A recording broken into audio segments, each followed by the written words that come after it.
Welcome to GK Madhu Sir online classes. మన today class మార్చి 11th నుంచి మార్చి 15th ఈ 4 డేస్కి సంబంధించిన కరెంట్ అఫైర్స్ ఇష్యూస్ గురించి ఈ క్లాస్లో డిస్కషన్ చేద్దాం. ఎక్కువ టాపిక్స్ ఉంటాయి, వీడియో లెంత్గా ఉంటుంది. టోటల్ ఎండింగ్ వరకు వీడియోని చూడండి, లైక్ చేయండి, షేర్ చేయండి, కామెంట్ చేయండి. ఎవరన్నా కొత్తగా మన యూట్యూబ్ ఛానల్ చూస్తున్న వాళ్ళు ఎవరుంటే సబ్స్క్రైబ్ చేసుకోండి. కొంచెం ఈ మధ్యన హెల్త్ ఇష్యూస్ వల్ల కొంచెం ప్రాబ్లం అటు ఇటు వల్ల వీడియో లేట్ అయింది. వీడియో అన్నీ కూడా మీకు అప్లోడ్ చేస్తాను. ఒకరోజు అటు ఇటైనా మొత్తం వీడియోలు అప్లోడ్ చేస్తాను. మీరు చేయాల్సిందల్లా లైక్ చేయడం తక్కువ మంది చేస్తున్నారు, ప్లస్ రెండవది ఇంకోటి ఏంటంటే సబ్స్క్రైబ్ చేసుకోవట్లేదు. వీడియో చూస్తున్నారు, వెళ్ళిపోతున్నారు. దానివల్ల ఎలాంటి అనర్థాలు జరగవు. కంపల్సరీ లైక్ చేయండి అండ్ సబ్స్క్రైబ్ చేసుకోండి. GK Madhu sir online class. దాంతోపాటు ఇండియన్ హిస్టరీకి సంబంధించి మనం 300 బిట్స్ అన్నాం. అందులో భాగంగా మోడర్న్ హిస్టరీకి సంబంధించి 30 క్వశ్చన్స్ విత్ ఎక్స్ప్లెనేషన్తో 10 వీడియోలు అప్లోడ్ చేశాం. నెక్స్ట్ మండే రోజు 70 క్వశ్చన్స్ అప్లోడ్ చేసాం. మండే రోజు ఈవినింగ్ 7కి మళ్ళీ 70 క్వశ్చన్స్ మోడర్న్ హిస్టరీ అప్లోడ్ చేయబడింది. ఆ తర్వాత ఆన్సర్ వీడియోలు అలా ప్రతిదీ కూడా మీకు అప్లోడ్ చేయబడింది. 300 క్వశ్చన్స్ జస్ట్ 99 రూపీస్కి ఆ కోర్స్ అవైలబుల్ ఉంది, తీసుకోండి. అలానే మన జీకే కరెంట్ అఫైర్స్ కూడా జస్ట్ 149 రూపీస్కే ఆ కోర్సు కూడా అవైలబుల్ ఉంది. 6 months వ్యాలిడిటీ. ఏదైనా 6 months వ్యాలిడిటీ ఎన్నిసార్లు అయినా వినొచ్చు. మన సబ్జెక్టు మన కోర్సులు తీసుకోవడంలో ఉపయోగం ఒకటి, అన్నిటికీ లింక్ ఉంటుంది. దానివల్ల నీకు అన్ని సబ్జెక్టుల మీద అవేర్నెస్ వస్తుంది. ఓకేనా? Okay, right. ఈరోజు కరెంట్ అఫైర్స్ మార్చి 11th నుంచి 15th వరకు ఏ అంశాలు ఉన్నాయో ఒకసారి మనం డిస్కషన్ చేద్దాం. Okay, right. ఫస్ట్ టాపిక్ చూద్దాం. ఫస్ట్ వన్ ఈరోజు ఇండియన్ బ్యాంక్స్ అసోసియేషన్ అన్నాం. దీన్ని ఐబి ఇండియన్ బ్యాంక్స్ అసోసియేషన్. ఈ ఇండియన్ బ్యాంక్స్ అసోసియేషన్ 1946 సెప్టెంబర్ 26వ తారీఖున ఈ ఇండియన్ బ్యాంక్స్ అసోసియేషన్ను ఏర్పాటు చేయడం జరిగింది. దీని యొక్క ప్రధాన కార్యాలయం ఎక్కడుందనంటే ముంబైలో ఉంది. అయితే ఇది వార్తల్లోకి వచ్చింది. ఎందుకు వచ్చింది, ఏం కథ అని అంశాలు గ్రహిస్తే, ఈ ఇండియన్ బ్యాంక్ అసోసియేషన్ చీఫ్ ఎగ్జిక్యూటివ్గా ఒక కొత్త పర్సన్ రావడం జరిగింది. ఇండియన్ బ్యాంక్స్ చీఫ్ ఎగ్జిక్యూటివ్గా సిఈ చీఫ్ ఎగ్జిక్యూటివ్గా అతుల్ కుమార్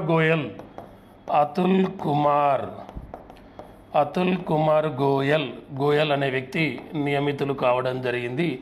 ఈ ఇండియన్ బ్యాంక్స్ అసోసియేషన్ చీఫ్ ఎగ్జిక్యూటివ్గా అతుల్ కుమార్ గోయల్ అనే వ్యక్తి. ఈ అతుల్ కుమార్ గోయల్ అనే వ్యక్తి గతంలో Punjab national bank and UCO bank, united commercial bank, ఈ 2 బ్యాంకులకు ఎండి అండ్ సిఇఓగా పనిచేసిన అతుల్ కుమార్ గోయల్ అనే వ్యక్తి ఇటీవల ఇండియన్ బ్యాంక్స్ అసోసియేషన్ చీఫ్ ఎగ్జిక్యూటివ్గా నియమితులు కావడం జరిగింది.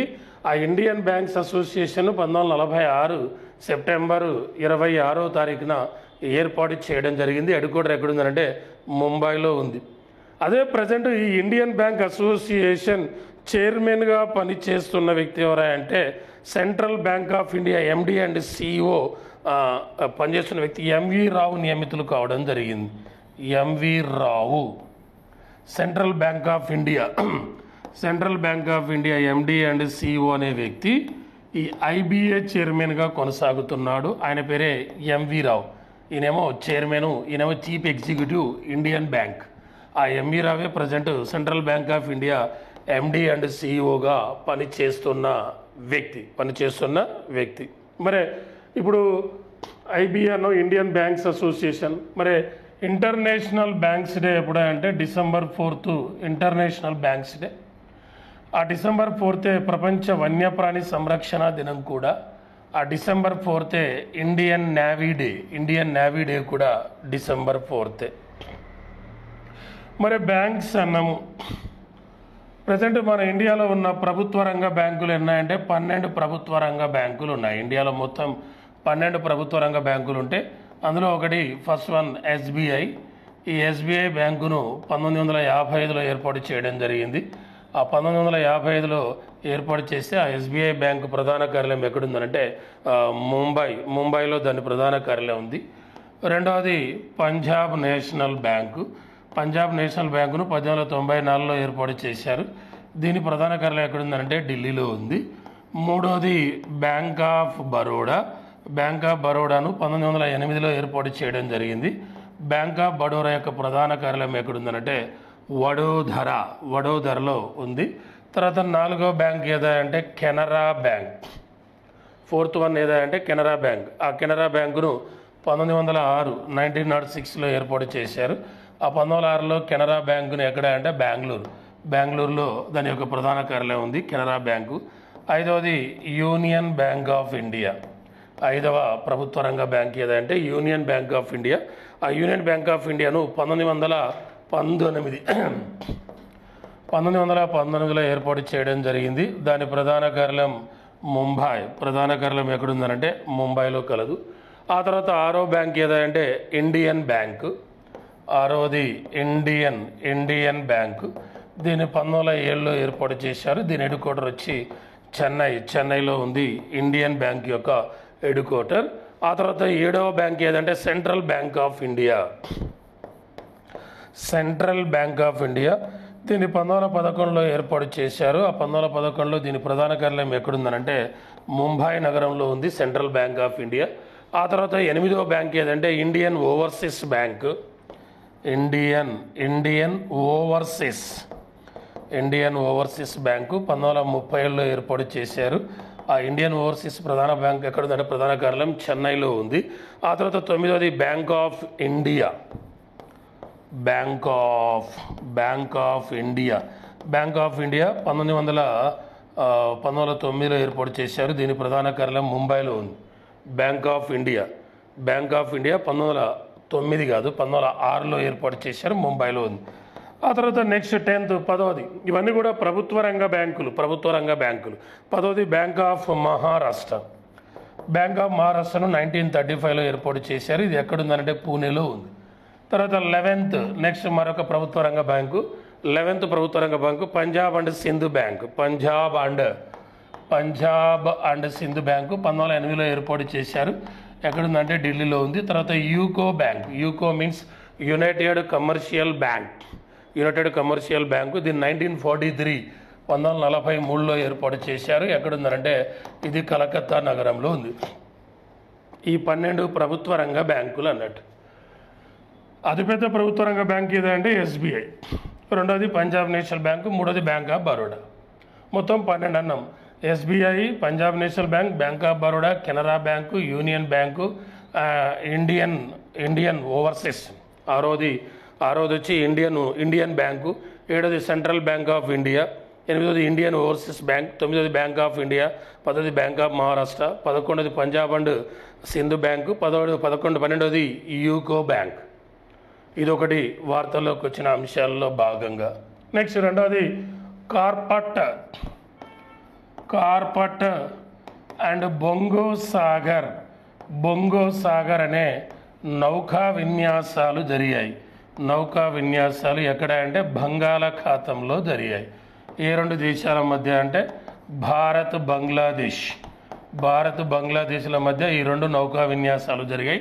ఒకటి కార్పాట్ అండ్ బొంగో సాగర్ అనే నౌకా విన్యాసాలు అనేవి జరగడం జరిగింది. ఇవి కార్పాట్ అనేది 6వ నౌకా విన్యాసాలు. బొంగో సాగర్ అనేది 4వ నౌకా విన్యాసాలు. ఏ రెండు దేశాల మధ్య అంటే భారత్ బంగ్లాదేశ్ల మధ్య.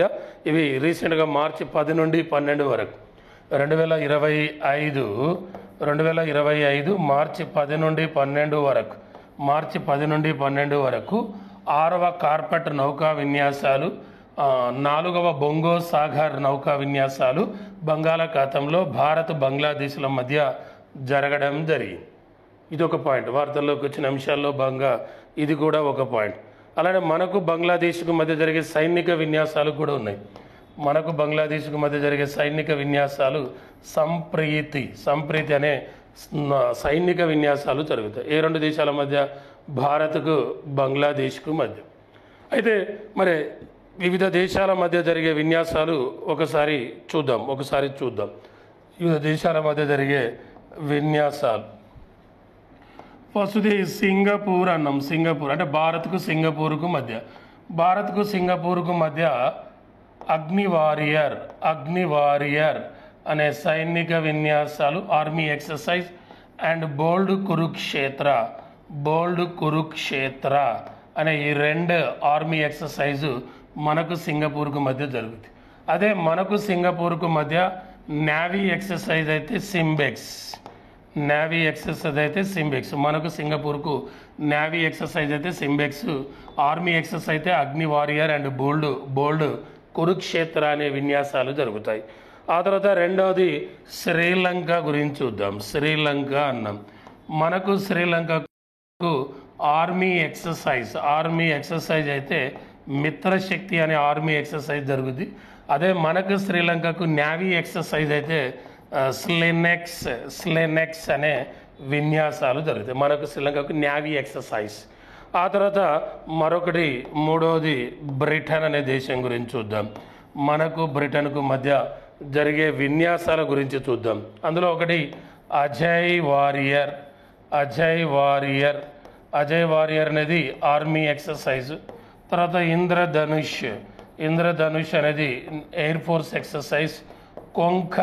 కొంకన్ అనేది నేవీ ఎక్సర్సైజ్. ఈ రెండు దేశాల మధ్య Bharat Britain army exercise Ajay warrior, air force exercise Indradhanush, navy exercise అయితే కొంకన్ అనే నేవీ ఎక్సర్సైజ్ జరుగుతుంది.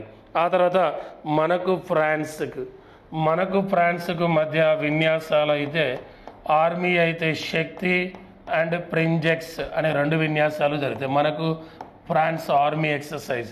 మనకు ఫ్రాన్స్కు మధ్య వైమానిక విన్యాసాలు అయితే వరుణ అదే నేవీ ఎక్సర్సైజ్ అయితే గరుడ అనే విన్యాసాలు జరుగుతాయి. అది భారత్కి ఫ్రాన్స్కు మధ్య. అలానే భారత్కు జపాన్కు మధ్య జపాన్ల మధ్య జపాన్కు మధ్య ధర్మగార్డియన్ అనేది ఆర్మీ ఎక్సర్సైజ్. ఆర్మీ. తర్వాత షెన్యూ మైత్రి ఆర్ ఎయిర్ ఫోర్స్ ఎక్సర్సైజ్.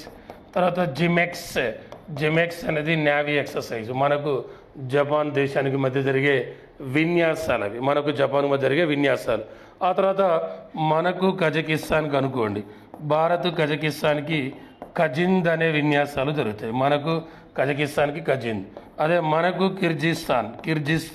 మనకు కిర్జిస్తాన్కి ఆర్మీ ఎక్సర్సైజ్ అయితే ఖంజర్ అనే విన్యాసాలు జరుగుతాయి. అలానే మనకు ఉజ్బెకిస్తాన్కి అయితే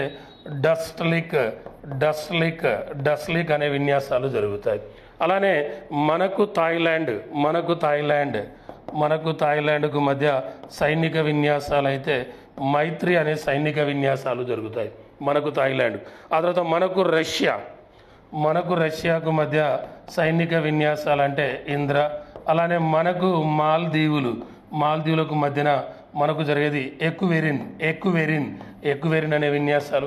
అలానే మనకు మలేషియాకు మధ్య సైనిక విన్యాసాలు అయితే హరిమౌ శక్తి అనే విన్యాసాలు. మనకు మలేషియాకు వైమానిక విన్యాసాలు అయితేనేమో మనకు మలేషియాకు మధ్యన వైమానిక విన్యాసాలు ఉదార శక్తి అనే విన్యాసాలు జరుగుతాయి. ఆ తర్వాత మనకు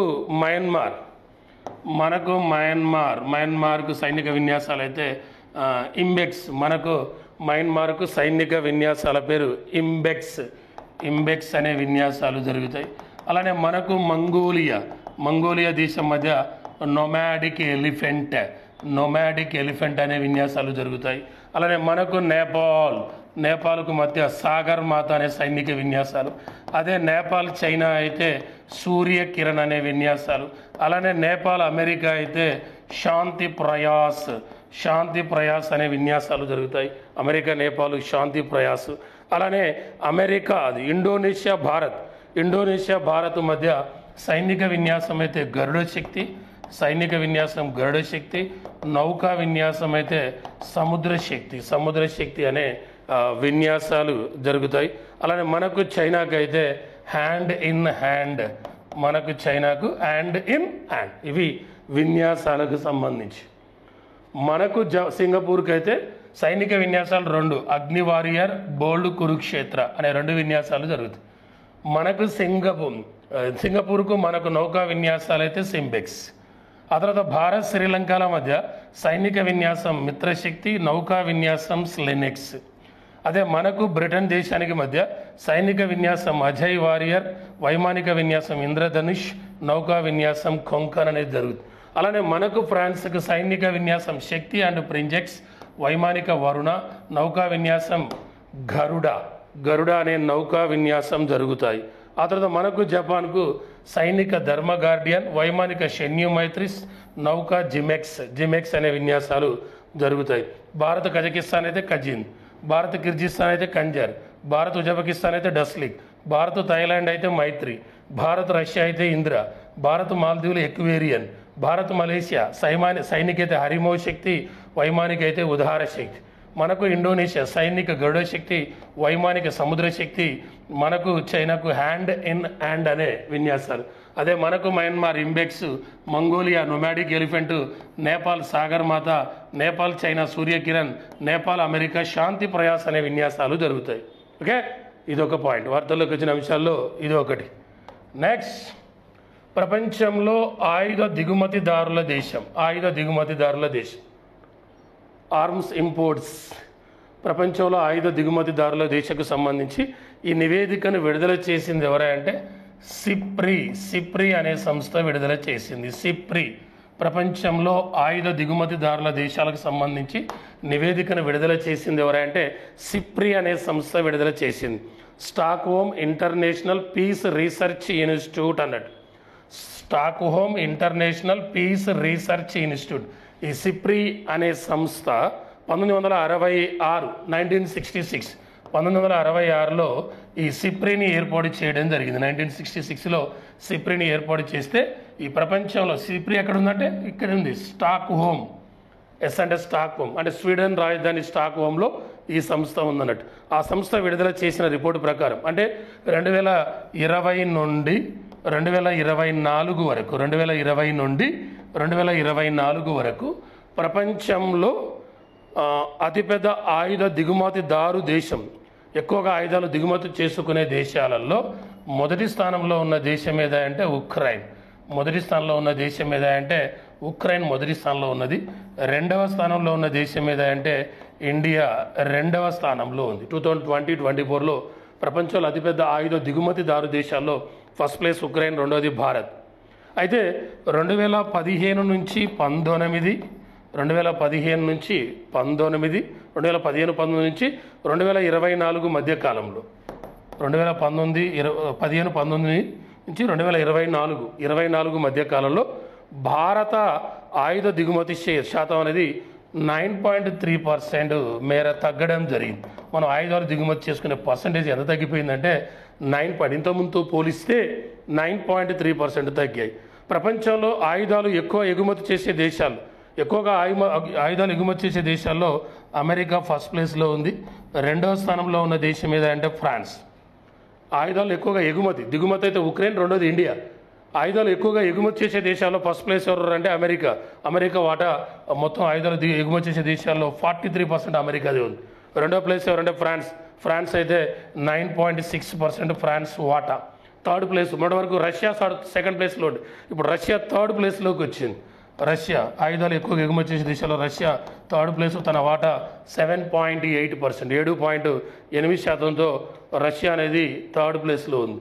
ఓకే, మరి దీంతో పాటు 2020-24లో ప్రపంచ ఆయుధ దిగుమతిలో ఉక్రెయిన్ వాటా ఎంత అంటే 8.8%. ఆయుధాలు దిగుమతి చేసుకుంటుందన్నాం. ఉక్రెయిన్ పర్సంటేజ్ ఎంత? 8.8% ఉక్రెయిన్ యొక్క పర్సంటేజ్. ఈ ఉక్రెయిన్ అనేది ఎక్కువగా అమెరికా నుంచి 45% ఆయుధాలు దిగుమతి చేసుకుంటుంది. ఉక్రెయిన్ ఎక్కువగా అమెరికా నుంచి, జర్మనీ, పోలాండ్. ఫస్ట్ ఎక్కువగా అమెరికా నుంచి 45%, రెండోది జర్మనీ నుంచి 12%, మూడోది పోలాండ్ నుంచి 11% ఆయుధాలు దిగుమతి చేసుకుంటుంది. ఆ తర్వాత ఫ్రాన్స్ దేశం 65 దేశాలకు రక్షణ సామాగ్రిని అందిస్తే అందులో భారతదేశం వాటా 28%. మనం 28% అనేది ఫ్రాన్స్ దేశం నుండి దిగుమతి చేసుకుంటున్నాం. ఫ్రాన్స్ 65 దేశాలకు ఆయుధాలు ఎగుమతి చేస్తుంటే అందులో భారతదేశం 28%, భారతదేశం 28% ఇస్తుంది. భారత్కు అత్యధికంగా రష్యా నుండి దిగుమతి చేసుకుంది 36%. 36% ఆయుధాలను మనం రష్యా నుండి దిగుమతి చేసుకుంటాం. అదే ఫ్రాన్స్ వాటి అయితే మనకు 28%, 28%. రష్యా అయితే 36% ఆయుధాల దిగుమతులు.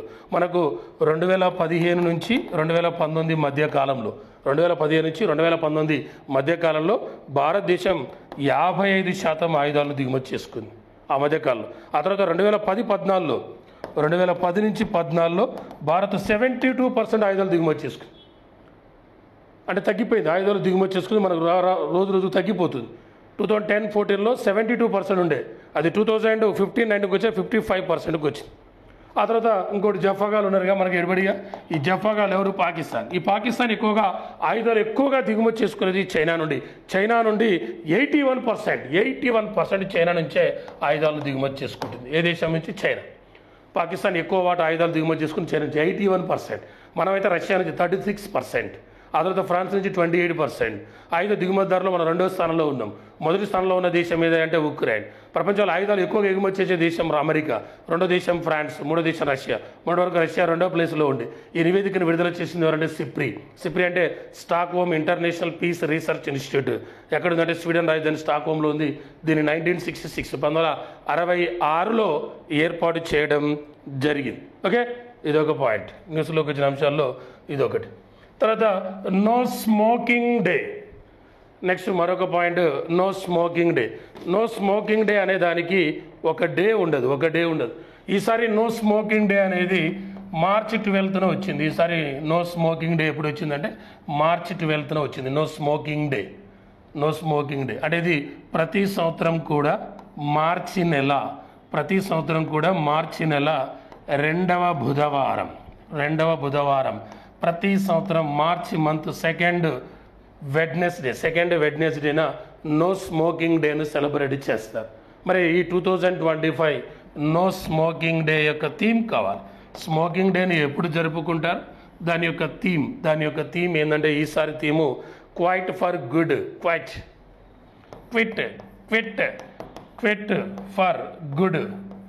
క్విట్ ఫర్ గుడ్ అనేది దీని యొక్క థీమ్. 2025 నో స్మోకింగ్ డే యొక్క థీమ్ ఏంటంటే క్విట్ ఫర్ ఫుడ్ అని గుడ్ అనేది దీని యొక్క థీము. ఈ నో స్మోకింగ్ డే అనే దాన్ని 1984 నుండి ఈ నో స్మోకింగ్ డేను మనం సెలబ్రేట్ చేసుకోవడం జరుగుతుంది. ఓకేనా, రైట్. నో స్మోకింగ్ డే ఈసారి మార్చి 12th వచ్చింది. ప్రతిసారి మార్చి 12th రాదు. ఎందుకంటే ప్రతి ఇయర్ మార్చి సెకండ్ వెడ్నెస్డే బుధవారం 2వ బుధవారం దీన్ని సెలబ్రేట్ చేసుకుంటాం. ఓకేనా, రైట్. నెక్స్ట్ అస్సాం షాట్ ఉపగ్రహం అంటే భారతదేశంలో సొంత ఉపగ్రహాన్ని ప్రయోగించిన మొట్టమొదటి భారతీయ రాష్ట్రం. ఒక రాష్ట్రం తన అవసరాల కోసం ఒక ఉపగ్రహాన్ని ప్రయోగించడం ఫస్ట్ టైం. తన సొంత ఉపగ్రహాన్ని తయారు చేసుకున్న రాష్ట్రం ఏంటంటే అస్సాం. దాని ఉపగ్రహం పేరు అస్సాం షాట్ అనే ఉపగ్రహం. అస్సాం శాట్ అనే ఉపగ్రహాన్ని ప్రయోగించడం జరిగింది. అస్సాం షాట్ అనే ఉపగ్రహాన్ని సామాజిక ఆర్థిక కార్యక్రమాలు మరియు సరిహద్దు భద్రత కోసం డేటా యాక్సెస్ను మెరుగుపరచడానికి అస్సాం ప్రభుత్వం తన సొంత ఉపగ్రహాన్ని తయారు చేసింది. దాని పేరే అస్సాం షాట్ ఉపగ్రహం అనే దాన్ని తయారు చేయడం జరిగింది. సామాజిక ఆర్థిక కార్యక్రమాలు మరియు సరిహద్దు భద్రత కోసం డేటా యాక్సెస్ను మెరుగుపరచడం కోసం అస్సాం శాట్ అనే ఒక ఉపగ్రహాన్ని తయారు చేశారు. ఇది ఒకటి వార్తల్లోకి వచ్చింది. ఒక సొంత ఉపగ్రహాన్ని తయారు చేసిన మొదటి భారతీయ రాష్ట్రం ఏదంటే అస్సాంకి సంబంధించి వార్తల్లోకి వచ్చిన అంశాల్లో ఇది ఒక పాయింట్ మనం చాలాసార్లు కూడా డిస్కషన్ చేశాం. దానిలో భాగంగా రెండవది ఏంటంటే ఇటీవల ఒక ఓబీసీ జాబితాలో ఉన్న ఒక తెగవారిని ఎస్టీ జాబితాలో చేర్చాలని చెప్పి అస్సాంలో పోరాటం చేస్తున్నారు. ఆ పోరాటం చేస్తున్న వాళ్ళు ఎవరంటే రాజ్ బాంక్షీలు అనేవాళ్ళు. రాజు బాంక్షీలు అనేవాళ్ళు ఓబీసీ జాబితాలో చేర్చాలని, ఓబీసీలో ఉన్న వాళ్ళని ఎస్టీ జాబితాలో చేర్చాలని వీళ్ళు పోరాటం చేస్తున్నారు. ఆ తెగ పేరు రాజ్ బాంక్షీలు అనేవాళ్ళు. ఇదొక పాయింట్. వార్తల్లోకి వచ్చిన అంశాల్లో భాగంగా ఇది ఒక పాయింట్. ఆ తర్వాత ఇటీవల అస్సాంలోని ఎలక్ట్రిక్ సిటీకి రతన్ టాటా పేరును పెట్టడం జరిగింది. మనం గత క్లాసులో కూడా చెప్పుకున్నాం. రతన్ టాటా పేరును పెట్టడం జరిగింది. ఇదొక point. Third point. Next fourth point, అస్సాంలో అతిపెద్ద గిరిజన తెగ ఏంటంటే మిస్సింగ్ అతిపెద్ద గిరిజన తెగ ఏంది మిస్సింగ్. ఆ మిస్సింగ్ తెగ వారు జరుపుకునే ఒక ఫెస్టివల్ అలీ ఐ లింగాంగ్ ఫెస్టివల్ అనే దాన్ని జరుపుకుంటారు. ఇదొక పాయింట్.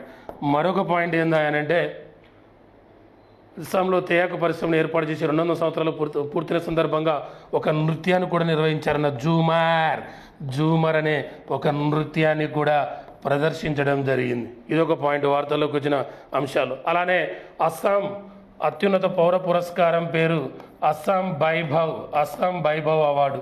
ఆ అస్సాం వైభవ్ అవార్డును 2023లో మన 46వ సుప్రీంకోర్టు ప్రధాన న్యాయమూర్తి అయిన రంజన్ గొగోయ్కి ప్రకటించడం జరిగింది.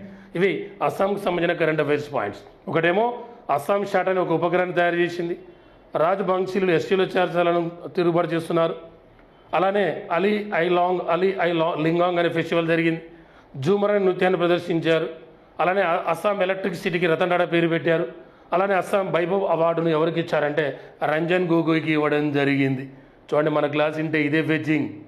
ప్రతిదీ నిన్న జరిగింది, మొన్న జరిగింది, గతంలో జరిగింది, ఎప్పుడో 100 ఏళ్ల క్రితం జరిగింది. ప్రతిదీ కూడా నీకు అరటిపళ్ళు ఒలిచి తయారు చేసినట్టు. మిగతా క్లాసులకు మన క్లాసులకు అయితే తేడా. మిగతా ఏంటంటే బోర్డు నుండి నింపుకొని ట్యూ ఐప్యాడ్ అదే పేపర్ పెడితే నువ్వు చదువుకోలేవా? మనకాడిని మనం చదివేది పేపరే. కాకపోతే నిన్న వచ్చిన పేపర్లో మొన్న వచ్చింది, నెల క్రితం వచ్చింది, 4 నెలల క్రితం వచ్చింది కూడా మన దగ్గర రెడీగా ఉంటుంది. ఇది మీ మామ మీ బాబాయ్ టాలెంట్. కష్టపడాలి. మీరు సుఖపడాలంటే నేను ఎక్కువ కష్టపడాలి. మీకు కావాల్సింది పుస్తకాలే, కానీ 4 పుస్తకాలు ఉన్న మ్యాటర్ నీకు ఒక పుస్తకాల సీక్వెన్స్. కోచింగ్ అంటే ఒకటే. ఒక 100 పుస్తకాలు చదివితే నాలెడ్జ్ ఒక క్లాస్ వల్ల రావాలి. అలా అయితే నీకు ఉపయోగం అన్నట్టు. అందుకనే మీరు లైక్ చేయండి, కామెంట్ చేయండి, ఒక సబ్స్క్రైబ్ చేసుకోండి. దానివల్ల ఏమవుతుంది, మీకు మన యాప్లో కోర్సులు ఉన్నాయి, ఇష్టపడి తీసుకోండి, మీ ఇష్టం. దానికి ధరలు నేను వేలు పెట్టి మిమ్మల్ని ఇబ్బంది పెట్టి బిల్డింగ్ కట్టుకునేది కాదు. మీ మామ గురించి బాబా గురించి అందరికీ తెలుసు. రూపాయి నాకు సొంత ఇల్లు కూడా లేదు. నాకు అవసరం లేదు. ఎందుకంటే కొన్ని లక్షల మంది గుళ్ళల్లో నాకు ఇల్లు ఉంది. చాలా నాకెందుకు. నేను మళ్ళీ చెప్తున్నా, నేను నా శ్వాస ఆగిపోయేంత వరకు నా జీవిత పోరాటం ఈ చదువు మీదే చేస్తా. నాకు వచ్చిన ఒకే ఒక ఆయుధం ఇది. చదువుతూనే ఉండాలి, పోరాటం చేస్తూనే ఉండాలి, ప్రయత్నం చేయండి. నేనున్నాను మీకు. నా వంతు మీరు ఒక ఎస్ఐ ఉద్యోగం రాస్తే ఒక 50 మార్కులు నా క్లాస్ ద్వారా తెప్పిస్తాను. ఎందుకంటే అన్ని సబ్జెక్ట్ లింక్ చేస్తా. హిస్టరీ వస్తుంది, పాలిటీ వస్తుంది, జియోగ్రఫీ వస్తుంది, అన్నీ వస్తుంది. అర్థం చేసుకో, లైక్ చేయండి. నెక్స్ట్, మరి అస్సాం ముఖ్యమంత్రి మనందరూ తెలుసు, హిమంత బిశ్వ శర్మ. అస్సాం గవర్నర్ తెలుసు, లక్ష్మణ్ ఆచార్య. అస్సాం అసెంబ్లీ స్థానాలు 146, 146. ఓకేనా, రైట్, ఇది ఒకటి. నెక్స్ట్, సిఐఎస్ఎఫ్ వ్యవస్థాపక దినోత్సవం. సిఐఎస్ఎఫ్ అంటే central industrial security force. CISF అంటే సెంట్రల్ ఇండస్ట్రియల్ సెక్యూరిటీ ఫోర్స్. ఈ సిఐఎస్ఎఫ్ 56వ వ్యవస్థాపక దినోత్సవాన్ని ఇటీవల జరుపుకోవడం జరిగింది. 56వ వ్యవస్థాపక దినోత్సవాన్ని 1965 మార్చి 10వ తారీఖున ఈ సిఐఎస్ఎఫ్ సెంట్రల్ ఇండస్ట్రియల్ సెక్యూరిటీ కోర్సును 1968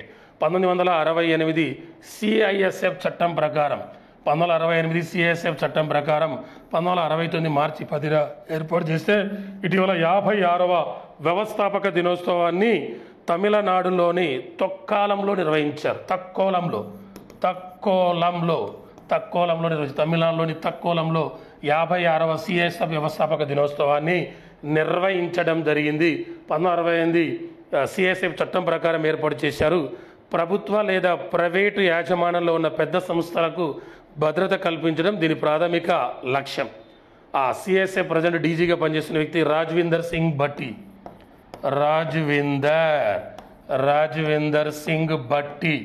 భట్టి అనే వ్యక్తి ప్రజెంట్ ఈ సిఐఎస్ఎఫ్ డీజీగా పనిచేస్తున్న వ్యక్తి రాజ్విందర్ సింగ్ భట్టి అనేవాడు సిఐఎస్ఎఫ్ డీజీగా పనిచేస్తున్న వ్యక్తి.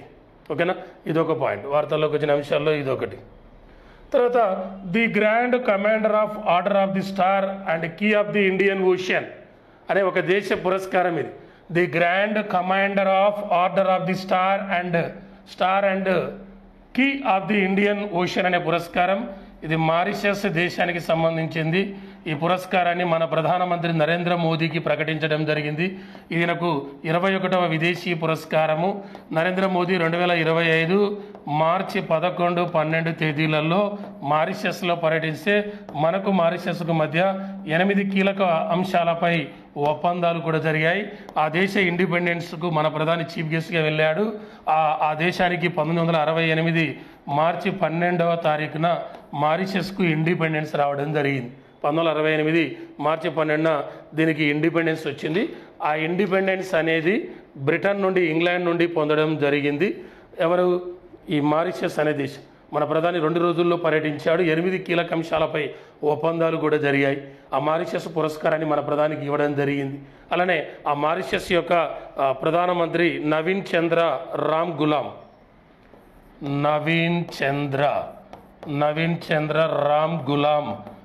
గులాం అనే వ్యక్తి ప్రజెంట్ మారిషస్ ప్రధానమంత్రిగా పనిచేస్తున్న వ్యక్తి. అలానే మారిషస్ యొక్క రాజధాని పోర్ట్ లూయిస్ అనేది. అలానే మారిషస్ అధ్యక్షుడు ఎవరంటే ధరమ్ గోకుల్ అనే వ్యక్తి. ధరమ్ గోకుల్ మారిషస్ యొక్క అధ్యక్షునిగా పనిచేస్తున్న వ్యక్తి. ఆ మారిషస్కు మన ప్రైమ్ మినిస్టర్ వెళ్ళడం జరిగింది. మన ప్రైమ్ మినిస్టర్ వెళితే ఆ మారిషస్ యొక్క రిపబ్లిక్ స్వాతంత్ర దినోత్సవ వేడుకల్లో ప్రత్యేక ఆకర్షణగా నిందిన మన ఇండియన్ నేవీకి చెందిన ఒక యుద్ధ నౌక కూడా ఉంది. ఆ యుద్ధ నౌక పేరు ఐఎన్ఎస్ ఇంపాల్ అనే యుద్ధ నౌక కూడా అందులో వేడుకలలో కూడా పార్టిసిపేట్ చేయడం జరిగింది. మన నరేంద్ర మోదీ మారిషస్ దేశ పర్యటనకు పోయినప్పుడు అక్కడ మన ప్రవాస భారతీయ మహిళలు ఒక నృత్య ప్రదర్శన కూడా చేయడం జరిగింది. ఆ నృత్య ప్రదర్శన గీత్ గవాయ్ అనే ఒక నృత్య ప్రదర్శన కూడా చేయడం జరిగింది. నరేంద్ర మోదీ ఆ దేశ పర్యటనకు వెళ్ళినప్పుడు మన ప్రవాస భారతీయ మహిళలు మారిషస్లో ఒక నృత్య ప్రదర్శన చేశారు. దాని పేరు గీత్ గవాయ్ అనే భోజ్పూరి సాంప్రదాయ నృత్య ప్రదర్శన. భోజ్పూర్ యొక్క సాంప్రదాయ నృత్య ప్రదర్శన చేశారు. మన ప్రధానమంత్రి అక్కడికి వెళ్ళినప్పుడు మన ప్రవాస భారతీయ మహిళలు ఆ నృత్య ప్రదర్శనతో ఆహ్వానించడం జరిగింది. ఇక్కడ గుర్తుపెట్టుకోవాల్సింది ఆ నృత్య ప్రదర్శన పేరు ఏంటంటే గీత్ గవాయ్ భోజ్పూరి నృత్య ప్రదర్శన. ఇది ఏ రాష్ట్రానికి సంబంధించి అంటే బీహార్ రాష్ట్రానికి సంబంధించింది. బీహార్ ప్రజలు పెళ్లి వేడుకలలో వధువు లేదా వరుడు ఇంటి వద్ద నిర్వహించే ఒక నృత్య ప్రదర్శన గీత్ గవాయ్. అక్కడ మన ప్రవాస భారతీయ మహిళలు మన ప్రధానమంత్రిని ఈ నృత్య ప్రదర్శనతో ఆహ్వానించడం జరిగింది. ఇటీవల ఆ ప్రధానమంత్రి పోయినప్పుడు గ్లోబల్ సౌత్ భద్రత కోసం మనం మహాసాగర్ విజన్ కూడా ప్రకటించడం జరిగింది.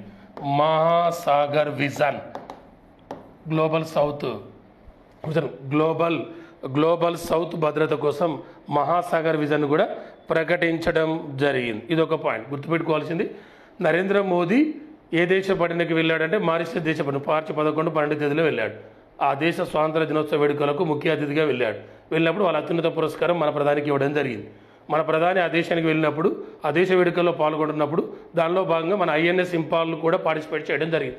అలానే మన ప్రధాని ఆ దేశానికి వెళ్ళినప్పుడు మన ప్రవాస భారతీయ మహిళలు ఒక నృత్య ప్రదర్శనతో ఆహ్వానించడం జరిగిందని చెప్పిన. ఆ నృత్య ప్రదర్శన ఏది, అది ఏ రాష్ట్రానికి సంబంధించింది, అది ఎప్పుడు ప్రదర్శిస్తారనేది కూడా చెప్పడం జరిగింది. ఆ దేశానికి ఎప్పుడు ఇండిపెండెన్స్ వచ్చింది, అధ్యక్షుడు ఎవరు, ప్రధానమంత్రి ఎవరు చెప్పాం. అలానే ఆ మారిషస్ అనేది నరేంద్ర మోడీ రెండోసారి ప్రధాని అయిన తర్వాత నరేంద్ర మోదీ రెండోసారి ప్రధాని అయింది ఎప్పుడు, 2019లో. ఆ రెండోసారి ప్రధాని అయిన తర్వాత మొదటి విదేశీ పర్యటన ఏదంటే మారిషస్. మొదటిసారి ప్రధాని అయినప్పుడు భూటాన్. మొన్న 2024లో ప్రధాని అయినప్పుడు విదేశీ పర్యటన ఇటలీ అనే దేశంలో పర్యటించడం జరిగింది. ఓకేనా, రైట్. ఇదొక పాయింట్. నెక్స్ట్ మరొకటి జాఫర్ ఎక్స్ప్రెస్. మరొకటి వార్తల్లోకి వచ్చిన అంశం జాఫర్ ఎక్స్ప్రెస్ అనేది. ఇటీవల పాకిస్తాన్లో బలూచి వేర్పాటువాదులు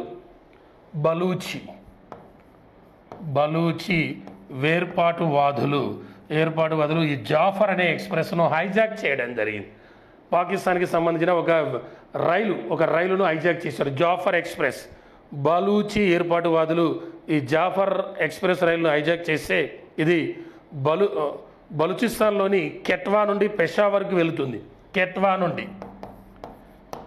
నుండి పెషావర్కి వెళుతున్న ఈ జాఫర్ ఎక్స్ప్రెస్ను ఈ బలూచి ఏర్పాటువాదులు బోలాన్ జిల్లాలోని కొండ ప్రాంతంలో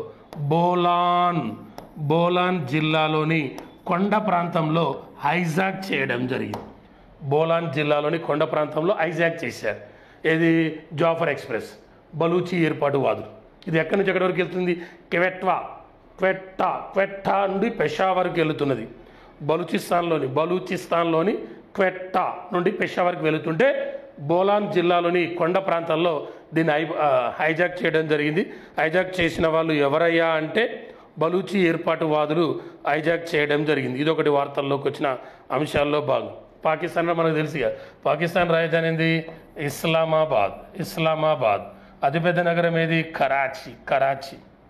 పాకిస్తాన్ ప్రధానమంత్రి ఎవరు? షెహబాజ్ షరీఫ్ అనే వ్యక్తి పాకిస్తాన్ ప్రధానమంత్రి. పాకిస్తాన్ అధ్యక్షుడు ఎవరు? ఆసిఫ్ అలీ జర్దారి అనే వ్యక్తి ప్రజెంట్ పాకిస్తాన్ అధ్యక్షునిగా పనిచేస్తున్న వ్యక్తి. ఓకే, ఇదొక పాయింట్. వార్తల్లోకి వచ్చిన అంశాలు ఇదొకటి. తర్వాత కాఫీ స్టాల్. మరొకటి వార్తల్లోకి వచ్చిన అంశంలో ఒకటి ఏంటంటే కాఫీ స్టాల్.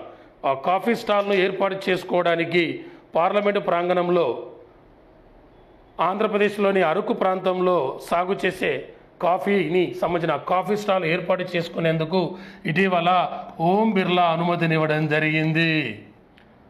పార్లమెంటు ప్రాంగణంలో ఆంధ్రప్రదేశ్లోని అరకు ప్రాంతంలో సాగవుతున్న కాఫీని, ఆ కాఫీకి సంబంధించిన కాఫీ స్టాల్ ఏర్పాటుకు పార్లమెంటు ప్రాంగణంలో ఇటీవల మన లోక్సభ స్పీకర్ ఓం బిర్లా అనుమతిని ఇవ్వడం జరిగింది. కాఫీ స్టాల్ ఎక్కడ పండేది? ఆంధ్రప్రదేశ్లోని అరకు ప్రాంతంలో పండేది. మనం కాఫీ డే అంటే ఇప్పుడు ఇంటర్నేషనల్ కాఫీ డే ఎప్పుడంటే అక్టోబర్ 1న కాఫీ డే సెలబ్రేట్ చేస్తాం. రీసెంట్గా 2023లో 5వ కాఫీ సమిట్ జరిగింది. 5వ కాఫీ సమిట్ ఎక్కడ జరిగిందంటే బెంగళూరులో జరిగింది. 2023లో 5వ కాఫీ సమిట్ బెంగళూరులో జరిగితే ఈ 5వ కాఫీ సమిట్కు బ్రాండ్ అంబాసిడర్ అయింది ఎవరంటే రోహన్ బోపన్ అనే టెన్నిస్ ప్లేయరు దీనికి బ్రాండ్ అంబాసిడర్గా పనిచేసి. మన ఇండియాలో కాఫీ ఉత్పత్తిలో ప్రథమ స్థానంలో ఉన్నది ఏది? కర్ణాటక. రెండవ స్థానంలో ఉన్నది కేరళ. మూడో స్థానంలో ఉన్నది తమిళనాడు. నాలుగో స్థానంలో ఉన్నది ఆంధ్రప్రదేశ్. కాఫీ ఉత్పత్తిలో ఆంధ్రప్రదేశ్ నాలుగవ స్థానంలో ఉంది. మన ఇండియాలో పండించే కాఫీ ఎన్ని రకాలు ఉంటుంది? ఇండియాలో 3 రకాల కాఫీని పండిస్తారు. ఒకటి కాఫియా అరబికా, కాఫియా రొబాస్టా, కాఫియా లైబీరికా. ఈ 3 రకాల కాఫీలను ఇండియాలో పండిస్తారు. అరబికా, రొబాస్టా, లైబీరికా. అధికంగా పండించేది కాఫియా అరబికా. ఈ 3 రకాల కాఫీలు మన ఇండియాలో పండిస్తారు. భారత్లో ఉత్పత్తి అయ్యే మొత్తం కాఫీలో కర్ణాటకలోని కొడుగు జిల్లాలో 33% ఉత్పత్తి అవుతుంది. భారతదేశంలో మొత్తం కాఫీ ఉత్పత్తిలో 33% ఒక దగ్గరనే. ఎక్కడంటే కొడుగు జిల్లా ఎక్కడంటే కూర్గులో కొడుగు జిల్లా నుంచి 33% భారత్లో ఉత్పత్తి అయ్యే మొత్తం కాఫీలో. భారత కాఫీలో 71% కర్ణాటక నుంచి ఉత్పత్తి అయింది. కర్ణాటక నుంచి 71% కాఫీ ఉత్పత్తి అయింది మన ఇండియాలో. అందులో ఎక్కువగా కర్ణాటకలో ఎక్కడంటే కొడుగు జిల్లా, కూర్గు ప్రాంతం అన్నట్టు 33% కాఫీ ఉత్పత్తి అవుతుంది అన్నట్టు. 33% ఉత్పత్తి అవుతుంది. కాఫీ ఉత్పత్తిలో ప్రథమ స్థానం ఎవరు? బ్రెజిల్. కాఫీ ఉత్పత్తిలో ప్రథమ స్థానం ఎవరంటే బ్రెజిల్. మన ఇండియా 8వ స్థానం. గతంలో 7వ స్థానంలో ఉంటే ఇప్పుడు ఇండియా 8వ స్థానంలోకి వచ్చింది. కాఫీ ఉత్పత్తిలో ఇండియా ఇప్పుడు 8th ప్లేస్లో ఉంది. గతంలో 7th ప్లేస్. ఫస్ట్ బ్రెజిల్, రెండోది వియత్నాం. రెండో దేశం అయితే వియత్నాం 2వ స్థానంలో ఉంది. ఇదొక పాయింట్. అంటే పార్లమెంటు ప్రాంగణంలో కాఫీ టీ స్టాల్ ఏర్పాటు చేసుకునేందుకు అనుమతి లభించింది. ఆ కాఫీ ఎక్కడి కాఫీ అంటే ఆంధ్రప్రదేశ్లోని అరకులో పండే కాఫీకి పార్లమెంటు ప్రాంగణంలో ఏర్పాటు చేయడానికి ఇటీవల అనుమతి లభించింది అన్నట్టు. Okay, right. నెక్స్ట్ అస్త్రా అనే క్షిపణి. ఈ అస్త్రా అనే క్షిపణి ఇటీవల ఒడిశాలోని చాందీపూర్ ప్రాంతంలో పరీక్షించారు. ఒడిశాలోని చాందీపూర్ ప్రాంతం నుండి విజయవంతంగా పరీక్షించారు. ఒడిశాలోని చాందీపూర్ ప్రాంతం నుండి అస్త్రా అనే క్షిపణిని తేజస్ యుద్ధ విమానం AF-MK1 నుంచి విజయవంతంగా ప్రయోగించారు. AF-MK1 తేజస్ AF-MK1 అనే యుద్ధ విమానం నుండి విజయవంతంగా పరీక్షించారు. ఇటీవల ఒడిశాలోని చాందీపూర్ నుంచి అస్త్రా అనే క్షిపణిని తేజస్ యుద్ధ విమానం LCA అయితే AF-MK1 నుంచి విజయవంతంగా పరీక్షించారు. ఈ అస్త్ర అనే క్షిపణిని గగనతలం నుండి గగనతలానికి ప్రయోగిస్తారు. 100 కిలోమీటర్ల లక్ష్యాల్లో ఉన్న దూరాలను ఛేదించగలదు. ఎక్కడి నుండి ఎక్కడ క్షిపణి అనేది అంటే మిజైల్ అనేది ఎక్కడి నుండి అంటే గగనతలం నుంచి గగనతలానిక, భూతలాన్ని ఉపరితలం నుంచి గగనతలానిక, లేదా ఉపరితలం టు ఉపరితలమా, లేదా గగనతలం టు గగనతలమా, లేదా సముద్రం నుంచి సముద్రానికి ప్రయోగిస్తారండి. ఈ అస్త్ర అనే క్షిపణిని ఎయిర్ టు ఎయిర్ గగనతలం నుండి గగనతలానికి ప్రయోగిస్తారు. 100 కిలోమీటర్ల లక్ష్యాలను ఛేదించగలదు. దీన్ని డెవలప్ చేసిన వాళ్ళు ఎవరంటే డిఆర్డిఓ వాళ్ళు దీన్ని డెవలప్ చేయడం జరిగింది. డిఆర్డిఓ అంటే defence research development organisation. DRDO formation ఎప్పుడు 1957 జనవరి 1. డిఆర్డిఓ ప్రజెంట్ చైర్మన్ ఎవరు? Sameer V Kamat. Present DRDO చైర్మన్గా పనిచేస్తున్న వ్యక్తి ఎవరంటే సమీర్ వి కామత్ అనే వ్యక్తి ప్రజెంట్ డిఆర్డిఓ చైర్మన్గా పనిచేస్తున్న వ్యక్తి. ఓకేనా, ఇదొక పాయింట్ వార్తల్లోకి వచ్చిన అంశాలు. నెక్స్ట్ శక్తి యాప్ అనేది ఒకటి వార్తల్లోకి రావడం జరిగింది. శక్తి అనే యాప్ ఇటీవల ఆంధ్రప్రదేశ్లో శక్తి అనే యాప్ వార్తల్లోకి రావడం జరిగింది. మహిళల చిన్నారుల భద్రత కోసం ఆంధ్రప్రదేశ్ పోలీస్ సంబంధించి ప్రారంభించబడిన యాప్ ఏదంటే శక్తి అనే యాప్. ఆ శక్తి అనే యాప్ను 2025 మార్చి 8వ తారీఖున ఆంధ్రప్రదేశ్ ముఖ్యమంత్రి నారా చంద్రబాబు నాయుడు ప్రకాశం జిల్లా మార్కాపురంలో ఈ శక్తి అనే యాప్ను ప్రారంభించడం జరిగింది. 2025 మార్చి 8వ తారీఖున ప్రకాశం జిల్లా మార్కాపురంలో ప్రారంభించారు. మహిళల చిన్నారుల భద్రత కోసం ప్రారంభించబడింది. ఏపీలో ఇటీవల ఏ యాప్ అంటే శక్తి అనే యాప్ను ప్రారంభించడం జరిగింది. ఓకే రైట్, ఇదొకటి. Next airport council international service quality survey. Airport council international service quality సర్వేలో 2024లో ఆసియా పసిఫిక్ ప్రాంతంలో 2024లో ఆసియా పసిఫిక్ ప్రాంతంలో 15 నుంచి 25 మిలియన్ల ప్రయాణికుల రాకపోకలను అందించినందుకు 15 నుంచి 25 మిలియన్ల మంది ప్రయాణికులు రాకపోకలు కొనసాగించినందుకు గాను శంషాబాద్ ఎయిర్పోర్టుకు బెస్ట్ ఎయిర్పోర్ట్గా సెలెక్ట్ కావడం జరిగింది. శంషాబాద్ ఎయిర్పోర్ట్ అనేది మన దీనే Rajiv Gandhi international airport, Shamshabad airport best ఎయిర్పోర్ట్గా సెలెక్ట్ కావడం జరిగింది. అంటే airport council international service quality సర్వేలో 2024లో ఆసియా పసిఫిక్ ప్రాంతంలో 15 నుంచి 25 మిలియన్ల ప్రయాణికులు రాకపోకలు అందించి బెస్ట్ విమానాశ్రయంగా శంషాబాద్ ఎయిర్పోర్టు ఎంపికైనది. ఈ శంషాబాద్ ఎయిర్పోర్ట్ అనే దాన్ని 2008 మార్చి 23వ తారీఖున శంషాబాద్ ఎయిర్పోర్టును ప్రారంభించడం జరిగింది. 2008 మార్చి 23. ఆ మార్చి 23 అంటే మనందరికీ తెలుసు ప్రపంచ వాతావరణ దినాన్ని ఎప్పుడు జరుపుకుంటామంటే మార్చి 23. ప్రపంచ వాతావరణ దినాన్ని ఎప్పుడు సెలబ్రేట్ చేసుకుంటామంటే మార్చి 23వ తారీఖున ప్రపంచ వాతావరణ దినాన్ని జరుపుకుంటారు. ఆ మార్చి 23కి మరొక పాయింట్ ఏంటంటే మార్చి 23 భగత్ సింగ్ వర్ధంతి కూడా మార్చి 23. 1931 మార్చి 23న భగత్ సింగ్ను లాహోర్ జైల్లో ఉరి తీయడం జరిగింది. లాహోర్ జైల్లో ఉరి తీశారు ఎవరనంటే భగత్ సింగ్ను ఉరి తీయడం జరిగింది. ఆ మార్చి 23 ప్రపంచ వాతావరణ దినం. ఆ మార్చి 23 ఎయిర్పోర్ట్ మన శంషాబాద్ ఎయిర్పోర్ట్ను ప్రారంభించింది. మరి మార్చి 23న భగత్ సింగ్ ఉరి తీశారు 1931. ఎక్కడంటే లాహోర్ జైలు అని. ఆ లాహోర్ అనేది మనకి ఇంకో పాయింట్ గుర్తుకు నేషనల్ గేమ్స్ 1924లో నేషనల్ గేమ్స్ ఎక్కడ స్టార్ట్ అయినాయి? 1924లో నేషనల్ గేమ్స్ స్టార్ట్ అయింది ఎక్కడంటే లాహోర్. మొన్న నేషనల్ గేమ్స్ జరిగినాయి కదా, 2025లో నేషనల్ గేమ్స్ జరిగినాయా లేదా? జరిగాయి. 2025లో నేషనల్ గేమ్స్ జరిగాయి. 2025లో నేషనల్ గేమ్స్ అనేవి జనవరి 28 నుండి ఫిబ్రవరి 14 వరకు, జనవరి 20 నుండి ఫిబ్రవరి 14 వరకు నేషనల్ గేమ్స్ జరిగాయి. ఆ నేషనల్ గేమ్స్ ఎన్నోదంటే 38వ నేషనల్ గేమ్స్. ఆ 38వ నేషనల్ గేమ్స్ ఎక్కడ జరిగాయంటే ఉత్తరాఖండ్లో జరిగాయి. 38వ నేషనల్ గేమ్స్ ఎక్కడ జరిగినాయంటే ఉత్తరాఖండ్లో జరిగినాయి. ఆ ఉత్తరాఖండ్లో 38వ నేషనల్ గేమ్స్ జరిగితే అందులో ఆంధ్రప్రదేశ్ పథకాల పట్టికలో 18వ స్థానంలో ఉంటే తెలంగాణ 26వ స్థానంలో ఉంది. ఆంధ్రప్రదేశ్ 18వ స్థానం, 14 పథకాలతో 18వ స్థానంలో ఉంటే తెలంగాణ 26వ స్థానం. 18 పథకాలతో 26వ స్థానం. ఏంటంటే ఎక్కువ గోల్డ్ మెడల్ ఎవరికి వస్తే వాళ్ళు ఫస్ట్ ప్లేస్లో ఉంటారు అన్నట్టు. మళ్ళీ నెక్స్ట్ 2020లో జరగబోతున్నాయి నేషనల్ గేమ్స్. ఎక్కడ అంటే మేఘాలయలో నెక్స్ట్ నేషనల్ గేమ్స్ జరగబోతున్నాయి. నెక్స్ట్ ఇది క్రికెటర్ సయ్యద్ అబీద్ అలీ. క్రికెటర్ సయ్యద్ అబీద్ అలీ అనే వ్యక్తి, ఈ క్రికెటర్ సయ్యద్ అబీద్ అలీ అనే వ్యక్తి రీసెంట్గా మరణించాడు. ఈయన 2025 మార్చి 12వ తారీఖున 2025 మార్చి 12వ తారీఖున క్రికెటర్ సయ్యద్ అబీద్ అలీ అనే వ్యక్తి మరణించాడు ఈయన.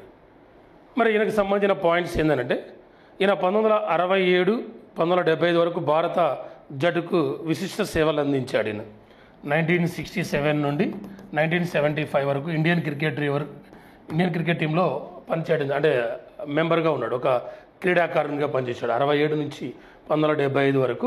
ఈయన 2025 మార్చి 12వ తారీఖున మరణిస్తే, ఈయన lower order batsmen and medium phasor.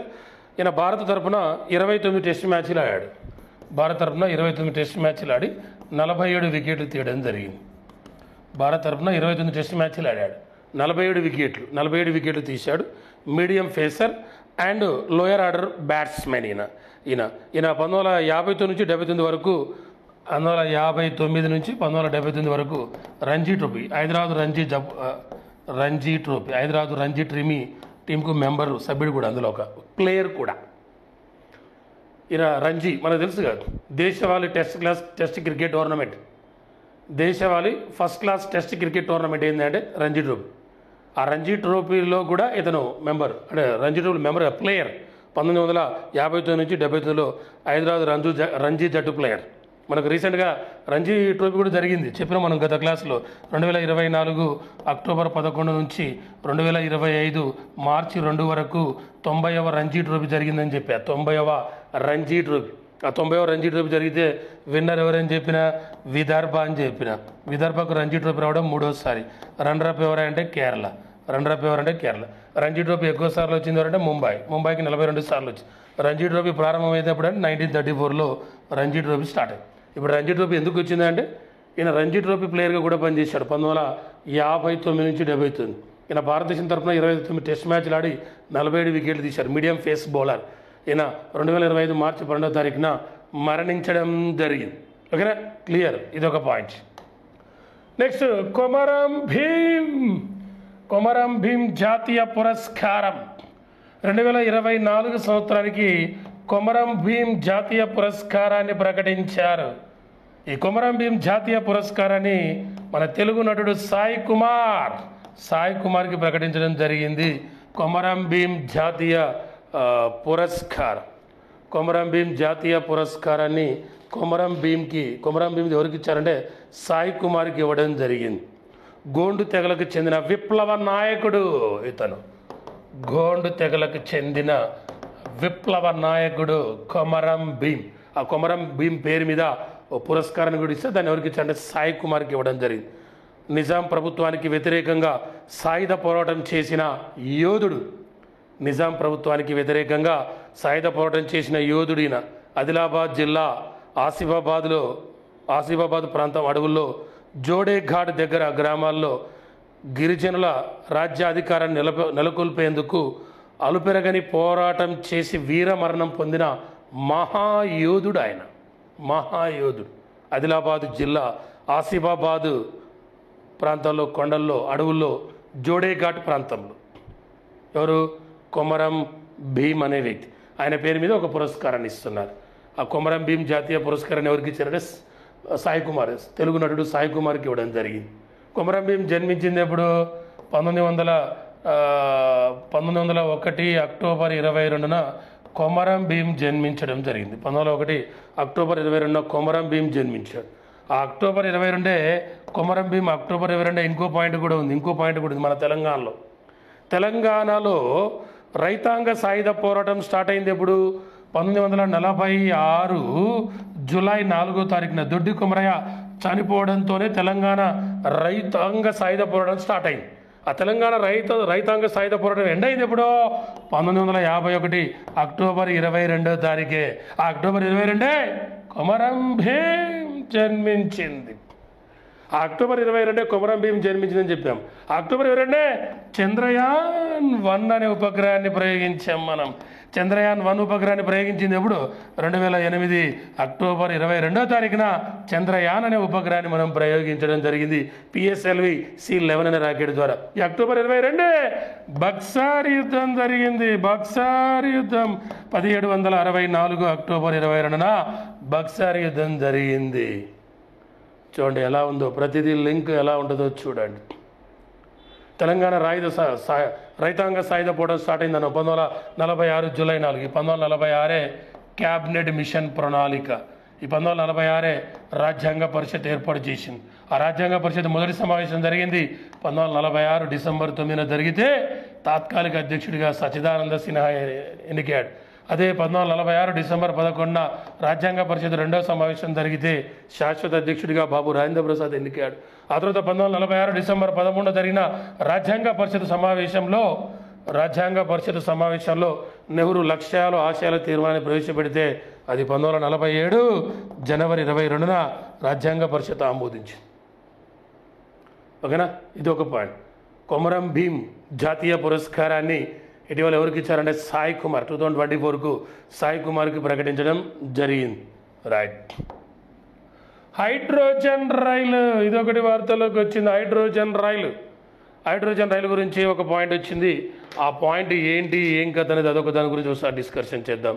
2025 మార్చి 31న మన భారతదేశంలో మొట్టమొదటి హైడ్రోజన్ రైలును ప్రారంభించబోతున్నారు. ఈ హైడ్రోజన్ రైలును ఎక్కడంటే హర్యానా రాష్ట్రంలో ప్రారంభించబోతున్నారు. హర్యానా రాష్ట్రంలో జింద్ అనే నగరం నుంచి సోనిపట్ అనే నగరం వరకు, జింద్ టు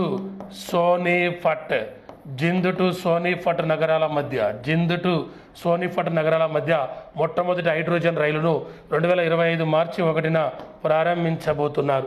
ఈ హైడ్రోజన్ రైలు యొక్క కెపాసిటీ ఏంటంటే ట్యాంక్ ఫుల్ చేసే హైడ్రోజన్ ఒక్కసారి ఫుల్ చేస్తే 1000 కిలోమీటర్ల వరకు ప్రయాణించగలదు. ఒక్కసారి ట్యాంక్ ఫుల్ చేసే హైడ్రోజన్ 1000 కిలోమీటర్ల వరకు ఈ రైలు వెళ్ళగలుగుతుంది.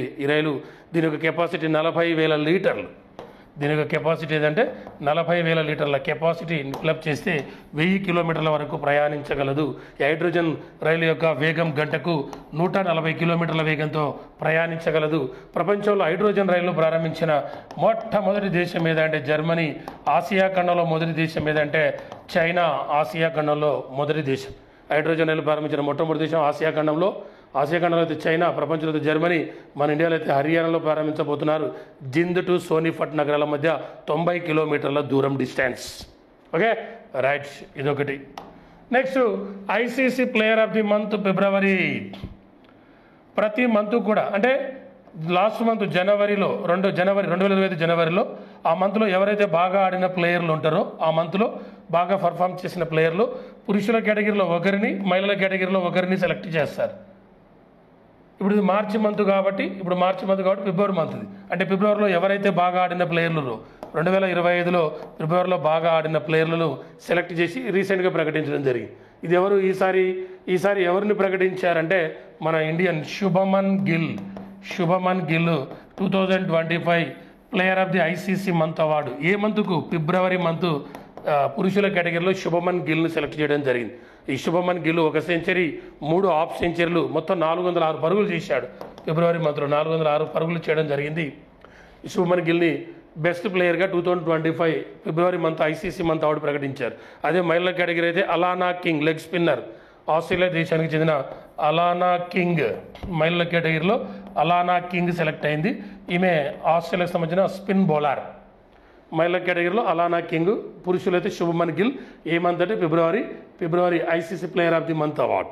ఐసీసీ అంటే ఇంటర్నేషనల్ క్రికెట్ కౌన్సిల్, దాని చైర్మన్ మనవాడే. ఎవరు? జైషా ప్రజెంట్ ఐసీసీ చైర్మన్గా పనిచేస్తున్న వ్యక్తి. ఇదొక పాయింట్. వార్తల్లోకి వచ్చిన అంశాల్లో ఇదొకటి. తర్వాత మార్చి 14 అనేది ఒకటి వార్తల్లోకి వచ్చి మార్చి 14కి సంబంధించిన పాయింట్స్ ఏందో ఒకసారి చూద్దాం. మార్చి 14 అనేది ఒకటి ఇంటర్నేషనల్ మ్యాథమెటిక్స్ డే, అంతర్జాతీయ గణిత శాస్త్ర దినం, ఇంటర్నేషనల్ మ్యాథమెటిక్స్ డే. రెండోది 5 డే, 5 అంటే 22/7, 5 డే ఎప్పుడంటే మార్చి 14. అలానే ఐన్స్టీన్ E=mc² ప్రతిపాదించిన ఐన్స్టీన్ యొక్క బర్త్డే కూడా మార్చి 14, 1879లో జన్మించడం జరిగింది. అలానే పవన్ కళ్యాణ్ జనసేన పార్టీ ఆవిర్భావం కూడా మార్చి 14. ఎప్పుడంటే 2014 మార్చి 14న జనసేన పార్టీని ఎస్టాబ్లిష్ చేయడం జరిగింది. Mathematics day 5 day, Einstein birthday, Janasena party ఆవిర్భావ దినం మార్చి 14. మరి ఇంటర్నేషనల్ మ్యాథమెటిక్స్ డే మార్చి 14 అన్నాం. ఆ మార్చి 14 యొక్క థీమ్ ఏంది? 2025 దాని యొక్క థీమ్ కావాలి. దాని యొక్క థీమ్ ఏంది? 2025 మార్చి 14 యొక్క థీమ్ మనకు కావాలి. మరి దాని థీమ్ ఏంటంటే mathematics and creativity in art and education. In art and education 2025 mathematics day యొక్క theme mathematics and creativity in art and education అనేది దాని యొక్క థీమ్. నేషనల్ మ్యాథమెటిక్స్ డే అంటే December 22. National mathematics day December 22. అది ఎవరు birthday అంటే శ్రీనివాస రామాంజనం యొక్క birthday. ఆ శ్రీనివాస రామాంజనం బర్త్డే ఆయన పేరు మీద మనం శాస్త్ర రామాంజనం అవార్డు కూడా ఇస్తున్నాం. 2005 నుండి ఇస్తున్నాం. 32 సంవత్సరాలలోపు యువ గణిత శాస్త్రవేత్తలకు ఇస్తున్నారు. మొన్న 2024లో శాస్త్ర రామాంజనం అవార్డు ఎవరికి ఇచ్చారు? Alexander done. అలెగ్జాండర్ డన్ అనే ఒక వ్యక్తికి ఇవ్వడం జరిగింది. ఓకేనా? ఇది ఒక పాయింట్. వార్తల్లోకి వచ్చిన అంశాల్లో భాగంగా ఇది ఒక point. Next global terrorism index. Global terrorism index అనేది ఒకటి వార్తల్లోకి రావడం జరిగింది. గ్లోబల్ టెర్రరిజం ఇండెక్స్ ఈ నివేదిక ఇచ్చిన సంస్థ institute for economics and peace. Institute for economics and peace అనే సంస్థ ఈ నివేదికను ఇచ్చింది. దీని హెడ్ క్వార్టర్ ఎక్కడ ఉందంటే సిడ్నీలో ఉంది. గ్లోబల్ టెర్రరిజం ఇండెక్స్కి సంబంధించిన నివేదిక ఇచ్చింది ఎవరంటే institute for economic and peace అనే సంస్థ. ఎక్కడ ఉందంటే సిడ్నీ. మొత్తం 163 దేశాల్లో సర్వే చేసింది. 163 కంట్రీస్లో సర్వే చేస్తే గ్లోబల్ టెర్రరిజం ఇండెక్స్లో మన ఇండియా 5th ప్లేస్లో ఉంది. ఒకటి బుర్కినా పాసో, ఇండియా 14వ ప్లేస్లో ఉంది. Burkina Paso. రెండోది పాకిస్తాన్. రెండో ప్లేస్ ఉన్న దేశం అంటే పాకిస్తాన్. మూడోది సిరియా. నాలుగోది మాలి. మన ఇండియా అయితే 14. ఇండియా 14వ స్థానంలో ఉంది. గ్లోబల్ టెర్రరిజం ఇండెక్స్లో ఇండియా స్థానం ఏంటంటే 14వ స్థానంలో ఉంది. ఫస్ట్ అయితే ఇండియా 14 కాదు, సారీ ఇండియా 5వ స్థానంలో ఉంది. ఇండియా 5వ స్థానం. 5 మళ్ళీ కామెంట్లో ఏం పెట్టవగరి, 14 కాదు. ఇండియా 5వ స్థానంలో ఉంది. First Burkina Faso, 2 Pakistan, 3 Syria, 4 Mali, 5వది ఇండియా గ్లోబల్ టెర్రరిజం ఇండెక్స్లో. ఇది విడుదల చేస్తుంది ఎవరంటే institute for economy and peace అనేది. ఉగ్రవాద మన జాతీయ ఉగ్రవాద దినం ఎప్పుడు? జాతీయ ఉగ్రవాద వ్యతిరేక దినం ఎప్పుడు? మే 21. ఆ మే 21 రాజీవ్ గాంధీ యొక్క వర్ధంతి. నెక్స్ట్ వరల్డ్ కిడ్నీ డే, ప్రపంచ కిడ్నీ దినోత్సవం. వరల్డ్ కిడ్నీ డే కూడా ఎప్పుడు? వరల్డ్ కిడ్నీ డే ఈసారి మార్చి 13న వచ్చింది. వరల్డ్ కిడ్నీ డే ఈసారి మార్చి 13. ఈసారి మార్చి 13 నెక్స్ట్ ఏదంటే అవును, వరల్డ్ కిడ్నీ అనేది మార్చి నెల 2nd థర్స్డే, 2వ గురువారం. ప్రతి సంవత్సరం మార్చి నెల 2వ గురువారాన్ని వరల్డ్ కిడ్నీ డేగా జరుపుకుంటారు. ఈసారి గురువారం 2nd గురువారం ఎప్పుడు వచ్చింది? మార్చి 13 వచ్చింది. కాబట్టి మార్చి 13 అనేది వరల్డ్ కిడ్నీ డే అయిపోయింది. ఈసారి world kidney day March month 2nd గురువారం. అయితే మనకి ఇక్కడ కావాల్సింది దీని థీమ్ కావాలి. Are your kidneys okay? Detect early, protect kidney health. Are your kidney okay? Detect early, protect kidney health అనేది దీని యొక్క థీమ్. 2025 యొక్క థీమ్. Voice for the voiceless book. ఒక బుక్ రీసెంట్గా వార్తలోకి వచ్చింది. ఒక బుక్ను రాయడం జరిగింది. దలైలామాకు సంబంధించిన book voice for the voiceless అనే బుక్ వార్తల్లోకి వచ్చింది. దలైలామా సాధారణ జీవిత ప్రయాణానికి సంబంధించింది. Voice for the voiceless, decades of struggle. దీని పూర్తి book name the decades. Voice for the voiceless, decades the కాదు, decades of struggle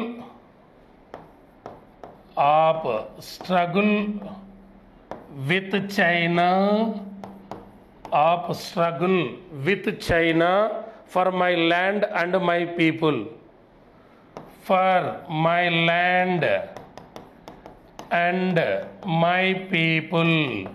my people అనే పుస్తకం.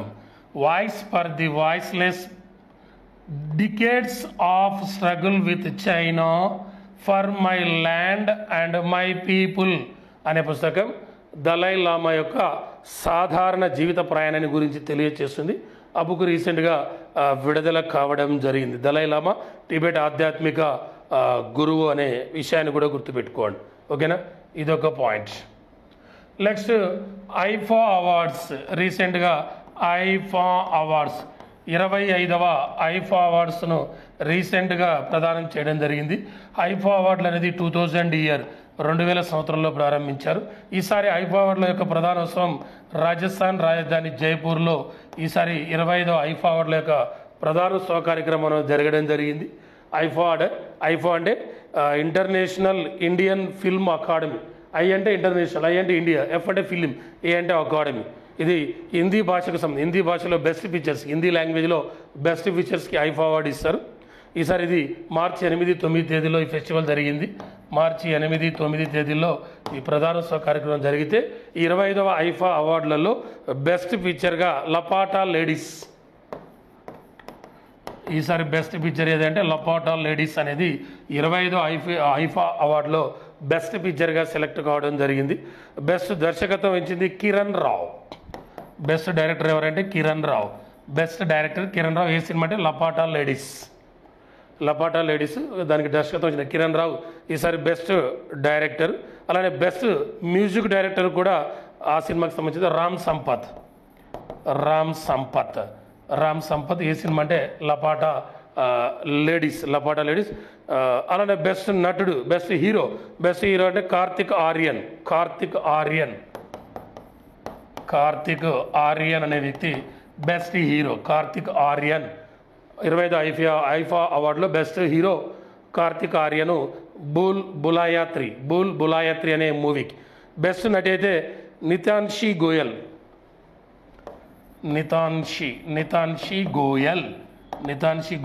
Best heroine. ఆ నితాన్షి గోయల్ అనే ఆమె బెస్ట్ హీరోయిన్. ఆమె ఏదంటే లపాటా లేడీస్. ఓకే, ఇది ఐఫా అంటే ఇంటర్నేషనల్ ఇండియన్ ఫిల్మ్ అకాడమీ. ఈసారి ఇచ్చిన 25వ ఐఫా అవార్డులు మార్చి 8-9 తేదీలో జరిగాయి ప్రారంభోత్సవం. ఎక్కడంటే రాజస్థాన్ రాజధాని జైపూర్లో ఇచ్చారు. బెస్ట్ పిక్చర్ ఏదంటే లపాటా లేడీస్. బెస్ట్ డైరెక్టర్ ఎవరంటే కిరణ్ రావు, లపాటా లేడీస్. అలానే best music director Ram Sampath, Laapataa ladies. Best hero Kartik Aaryan Bhool బులాయాత్రి అనేది. Best heroine Nitanshi Goel, Laapataa ladies అనే మూవీ. ఏ భాషలో అంటే హిందీ లాంగ్వేజ్లో ఐఫా అవార్డు ఇస్తారు. ఐఫా అవార్డులు హిందీ లాంగ్వేజ్లో 2000 నుంచి ఇస్తున్నారు. 2000 సంవత్సరం నుండి ఈ అవార్డులను ప్రదానం చేస్తున్నారు. Okay, clear. నెక్స్ట్ ఈ శ్రమ్ పోర్టల్ అనేది ఒకటి వార్తల్లోకి వచ్చింది. ఈ శ్రమ్ పోర్టల్ వీడియో లెంత్ ఎక్కువగా ఉంటుంది, నీట్గా వినండి, నోట్స్ రాసుకోండి. ఓకేనా, మొత్తం కూడా ఈ 3-4 రోజుల్లో జరిగిన కరెంట్ అఫైర్స్ సంబంధించిన పాయింట్. ఈ శ్రమ పోర్టల్ ఇది ఏంటంటే కేంద్ర ప్రభుత్వం కార్మికుల సంక్షేమం మరియు పథకాల అమలు కోసం ప్రవేశపెట్టింది ఈ పోర్టల్. ఏది ఈ శ్రమ్ పోర్టల్ అనేది ప్రవేశపెట్టింది కేంద్ర ప్రభుత్వం కార్మికుల సంక్షేమం మరియు పథకాల అమలు కోసం ప్రవేశపెట్టినది.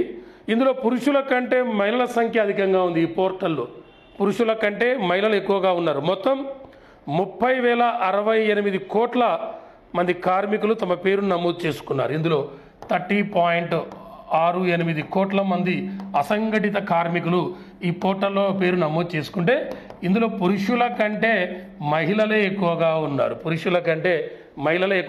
నమోదు చేసుకున్న వాళ్ళలో 16.47 కోట్ల మంది మహిళలు నమోదు చేసుకున్నారు. 16.47 కోట్ల మంది మహిళలు పేరు నమోదు చేసుకున్నారు. అంటే పర్సంటేజ్ 53.68% మహిళలు ఈ శ్రమ్ పోర్టల్లో పేరు నమోదు చేసుకున్నారు. అదే పురుషుల్లో అయితే 14.21 కోట్ల మంది 14.21 కోట్ల మంది ఇందులో పేరు నమోదు చేసుకోవడం జరిగింది. ఆ తర్వాత మళ్ళీ ఇతరులు కూడా ఉంటారు కదా, పురుషులు మహిళలు కాకుండా ఇతరులు 7,335 మంది ఉన్నారు. 7,355 మంది ఇతరులు పేరు నమోదు చేసుకోవడం జరిగింది. ఫస్ట్ ఏంటంటే ఈ శ్రమ్ పోర్టల్ అనేది కేంద్ర ప్రభుత్వం కార్మికుల సంక్షేమం మరియు పథకాల కోసం ప్రవేశపెట్టిన ఒక పోర్టల్. దీంట్లో పురుషుల కంటే మహిళల సంఖ్య అధికంగా ఉంది. మొత్తం 30.68 అసంఘటిత కార్మికులు తమ పేర్లు నమోదు చేసుకుంటే అందులో 16.47 కోట్ల మంది మహిళలు ఉన్నారు. అందులో 14.21 కోట్ల మంది పురుషులు ఉన్నారు. ఈ రిపోర్ట్ను ఇటీవల లోక్సభలో కార్మిక ఉపాధి శాఖ సహాయ మంత్రి శోభా కర్లందాజే అనే కార్మిక శాఖ ఉపాధి సహాయ మంత్రి ప్రకటించడం జరిగింది లోక్సభలో. ఆంధ్రప్రదేశ్లో ఈ శ్రమ పోర్టల్లో ఆంధ్రప్రదేశ్ నుంచి 82,78,582 మంది ఈ పోర్టల్లో భారతదేశం ఏపీ నుండి, అదే తెలంగాణ నుండి 44,82,351 మంది కార్మికులు పేరు నమోదు చేసుకున్నారు. మరి ఈ శ్రమ పోర్టల్లో ఎక్కువగా వ్యవసాయ రంగ కార్మికులు ఉన్నారు. 15.99 కోట్ల మంది 15.99 కోట్ల మంది వ్యవసాయ కార్మికులు ఎక్కువగా ఈ శ్రమ్ పోర్టల్లో పేరు నమోదు చేసుకోవడం జరిగింది. ఓకేనా, రైట్. ఇదొకటి వార్తలోకి వచ్చిన అంశాల్లో ఇదొక పాయింట్. నెక్స్ట్, రైల్వే బిల్లుకు పార్లమెంటు ఆమోదం. ఇదొకటి వార్తల్లోకి వచ్చింది. రైల్వే బిల్లుకు పార్లమెంటు ఆమోదం. రైల్వే బోర్డుకు మరింత స్వతంత్ర ప్రతిపత్తి కల్పిస్తూ రూపొందించిన రైల్వే సవరణ బిల్లు 2024కు పార్లమెంటు ఆమోదం లభించింది. మన రైల్వే శాఖ మంత్రి అశ్విని వైష్ణవ్ ప్రవేశపెట్టిన ఈ బిల్లును ఇటీవల రాజ్యసభ ఆమోదించడం జరిగింది. లోక్సభ గతంలోనే ఆమోదించింది. 2024 డిసెంబర్లోనే లోక్సభ ఈ బిల్లును ఆమోదిస్తే రీసెంట్గా రాజ్యసభ ఆమోదించడం జరిగింది. 1905 నాటి రైల్వే చట్టాన్ని భర్తీ చేసే ఈ కొత్త చట్టం ప్రకారం రైల్వే బోర్డు చైర్మన్, సభ్యుల నియామకం, అర్హతలు, పదవీ కాలం తదితర అంశాలు పూర్తిగా కేంద్రం పరిధిలోనే ఉంటాయి. 1905 నాటి రైల్వే బోర్డు చట్టాన్ని భర్తీ చేసే ఈ కొత్త చట్టాన్ని ప్రకారం రైల్వే బోర్డు చైర్మన్ కానీ, సభ్యులు కానీ, వాళ్ళ అర్హతలు కానీ, నియామకం కానీ పూర్తి అంశాలన్నీ కూడా కేంద్ర ప్రభుత్వ ఆధీనంలోనే ఉంటాయి. ఓకేనా. రైల్వే బిల్లుకు పార్లమెంటు ఆమోదం అన్నప్పుడు గుర్తుపెట్టుకోవాల్సింది, రైల్వే బోర్డుకు మరింత స్వతంత్ర ప్రతిపత్తిని కల్పిస్తూ రూపొందించిన రైల్వే సవరణ బిల్లు 2024కు పార్లమెంటు ఆమోదం లభించింది. ఈ బిల్లును అశ్విని వైష్ణవ్ ప్రవేశపెడితే రీసెంట్గా రాజ్యసభ ఆమోదించింది. గతంలో 2024 డిసెంబర్లోనే ఈ బిల్లును లోక్సభ ఆమోదించడం జరిగింది. ఓకేనా. ఈ 1905 నాటి రైల్వే చట్టాన్ని భర్తీ చేసే ఈ కొత్త చట్టాన్ని ప్రకారం రైల్వే బోర్డు చైర్మన్ కానీ, సభ్యులు కానీ, వాళ్ళ అర్హతలు కానీ, పదవీ కాలం కానీ తదితర అంశాలు పూర్తిగా కేంద్ర ప్రభుత్వ ఆధీనంలో ఉంటాయి. ప్రజెంట్ రైల్వే బోర్డు చైర్మన్ ఎవరంటే సతీష్ కుమార్. రైల్వే బోర్డు ఏర్పాటు చేసింది ఎప్పుడు? 1905లో రైల్వే బోర్డు చైర్మన్గా పనిచేసిన మహిళ ఎవరు? జయవర్మ సిన్హా. గతంలో రైల్వే బోర్డు చైర్మన్గా పనిచేసిన మహిళ ఎవరంటే Jayavarma Sinha. Railway board chairman పనిచేసిన మొట్టమొదటి దళితుడు ఎవరంటే సతీష్ కుమార్, మొట్టమొదటి దళితుడు. ఓకేనా, రైట్. ఇదొక point. Bharat Ireland joint economic commission అనేది భారత్ ఐర్లాండ్ దేశాల మధ్య ద్వైపాక్షిక వాణిజ్యం, పెట్టుబడులు, సాంకేతిక సంబంధాలను పెంపొందించడానికి జాయింట్ ఎకనామిక్ కమిషన్ ఏర్పాటు చేసేందుకు భారత విదేశాంగ మంత్రి ఎస్ జయశంకర్ ఐర్లాండ్ రాజధాని డబ్లిన్లో ఐరిష్ విదేశాంగ మంత్రితో సమావేశమై అంగీకరించడం జరిగింది. మన ప్రధాని 2015లో ఐర్లాండ్లో పర్యటించాడు. మన ప్రైమ్ మినిస్టర్ నరేంద్ర మోదీ 2015లో ఐర్లాండ్లో పర్యటించాడు. ఆ తర్వాత భారత్ నుంచి తొలి ఉన్నత రాజకీయ పర్యటన ఇదే మన విదేశాంగ మంత్రి ఎస్ జయశంకర్దే. ప్రస్తుతం ఇరు దేశాల మధ్య 16 బిలియన్ యూరోల ద్వైపాక్షిక వాణిజ్యం జరుగుతుంది. మనకు ఐర్లాండ్ మధ్య 16 బిలియన్ యూరోల ద్వైపాక్షిక వాణిజ్యం జరుగుతుంది. దీన్ని మరింత పెంచేందుకు ఈ జాయింట్ కమిషన్ ఏర్పాటు చేసి భారత్ ఐర్లాండ్ దేశాలకు సంబంధించి మధ్య ద్వైపాక్షిక వాణిజ్యం, పెట్టుబడులు, సాంకేతిక సంబంధాలను పెంపొందించడానికి జాయింట్ ఎకనామిక్ కమిషన్ ఏర్పాటు చేసేందుకు భారత విదేశాంగ మంత్రి ఎస్ జయశంకర్ ఐర్లాండ్ రాజధాని డబ్లిన్లో ఐరిష్ విదేశాంగ మంత్రితో భేటీ అయి సమావేశమై అంగీకరించడం జరిగింది. మన ప్రధాని నరేంద్ర మోదీ ఐర్లాండ్లో పర్యటించింది 2015లో. ఆ తర్వాత ఇదే భారత్ నుంచి తొలి ఉన్నత రాజకీయ పర్యటన ఇదే. ప్రస్తుతం ఇరు దేశాల మధ్య 16 బిలియన్ యూరోల ద్వైపాక్షిక వాణిజ్యం జరుగుతుంటే దీన్ని మరింత పెంచేందుకే ఈ జాయింట్ ఎకనామిక్ కమిషన్ ఏర్పాటు చేయడం జరిగింది. మరి ఐర్లాండ్ క్యాపిటల్ ఏమన్నాం? డబ్లిన్ అన్నాం. ఈ ఐర్లాండ్ ప్రధానమంత్రి ఎవరు? మిచెల్ మార్టిన్ అనే వ్యక్తి. ప్రజెంట్ ఐర్లాండ్ ప్రైమ్ మినిస్టర్గా పనిచేస్తున్న వ్యక్తి ఎవరంటే మిచెల్ మార్టిన్. ఆ ఐర్లాండ్ నుంచి మనం పాలిటిక్స్ సంబంధించిన బిట్ ఏంది? ఇందాక కరెంట్ అఫైర్స్ బిట్ చెప్పుకున్నాం. మనకు ఐర్లాండ్కి మధ్య జాయింట్ ఎకనామిక్ కమిషన్ ఏంది, ఎంత ద్వైపాక్షిక వాణిజ్య ఒప్పందం జరుగుతుందో ఆ విషయాలు చెప్పుకున్నాం.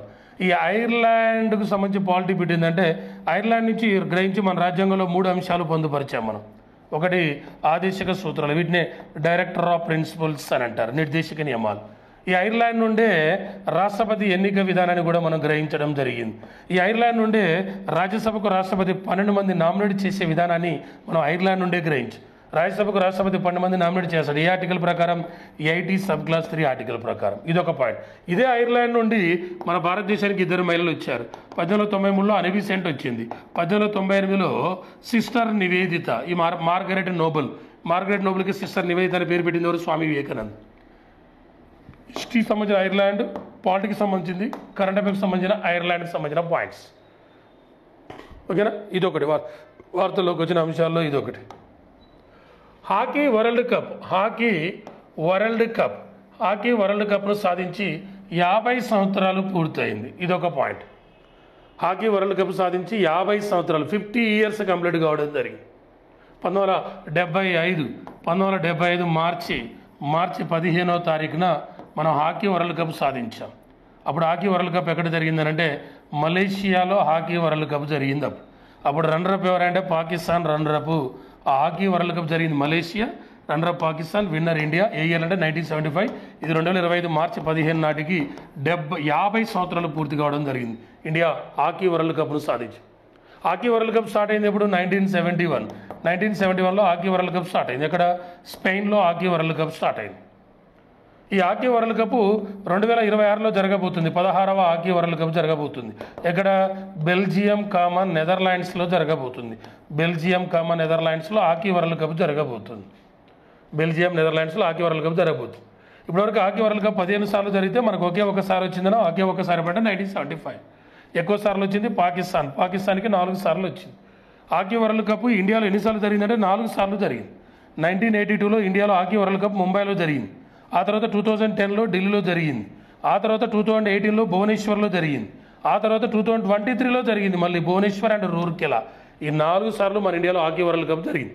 ఈ 2025 మార్చి 15 నాటికి మనం హాకీ వరల్డ్ కప్ సాధించి 50 సంవత్సరాలు పూర్తి కావడం జరిగింది. ఓకేనా? రైట్, ఇదొక పాయింట్. నెక్స్ట్, ప్రధానమంత్రి సూర్యఘర్ ముఫ్తీ బిజిలీ యోజన అనేది ఒకటి వార్తల్లోకి రాదు. ప్రధానమంత్రి సూర్యఘర్ ముఫ్తీ బిజిలీ యోజన అనేది PMSGMBY. ప్రధానమంత్రి సూర్యఘర్ ముఫ్తీ బిజిలీ యోజన అనేది ప్రారంభించడం అంటే ఇంధన స్వావలంబన మరియు పర్యావరణ స్థిరత్వాన్ని సాధించే దిశగా ఈ పథకాన్ని ప్రారంభించారు. ఈ పథకాన్ని ప్రారంభించింది 2024 ఫిబ్రవరి 13వ తారీఖున ఈ పథకాన్ని ప్రారంభించారు. మరి ఇప్పుడు ఎందుకు వార్తల్లోకి వచ్చిందనంటే 2025 మార్చి 10 నాటికి ఈ 10 లక్షల ఇన్స్టాలేషన్లు పూర్తి అయ్యాయి. ఈ పథకం కింద 10 లక్షల ఇన్స్టాలేషన్లు పూర్తి అయ్యాయి. ఎప్పటి వరకు? 2025 మార్చి 10 నాటికి 10 లక్షల ఇన్స్టాలేషన్లు పూర్తి అయ్యాయి. 2026-27 నాటికి 1 కోటి గృహాలకు సోలార్ విద్యుత్ అందించాలనేది లక్ష్యంగా పెట్టుకున్నది. 2026-27 నాటికి 1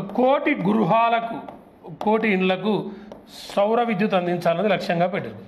దానిలో భాగంగా 2025 మార్చి 10 నాటికి 10 లక్షల మంది ఇన్స్టాలేషన్ చేసుకోవడం జరిగింది. దానికి సంబంధించిన స్కీమ్ ప్రధానమంత్రి సూర్యఘర్ ముఫ్తీ బిజిలీ యోజన స్టార్ట్ చేసింది 2024 ఫిబ్రవరి 13న ఈ స్కీమ్ను స్టార్ట్ చేయడం జరిగింది. 3 పాయింట్స్.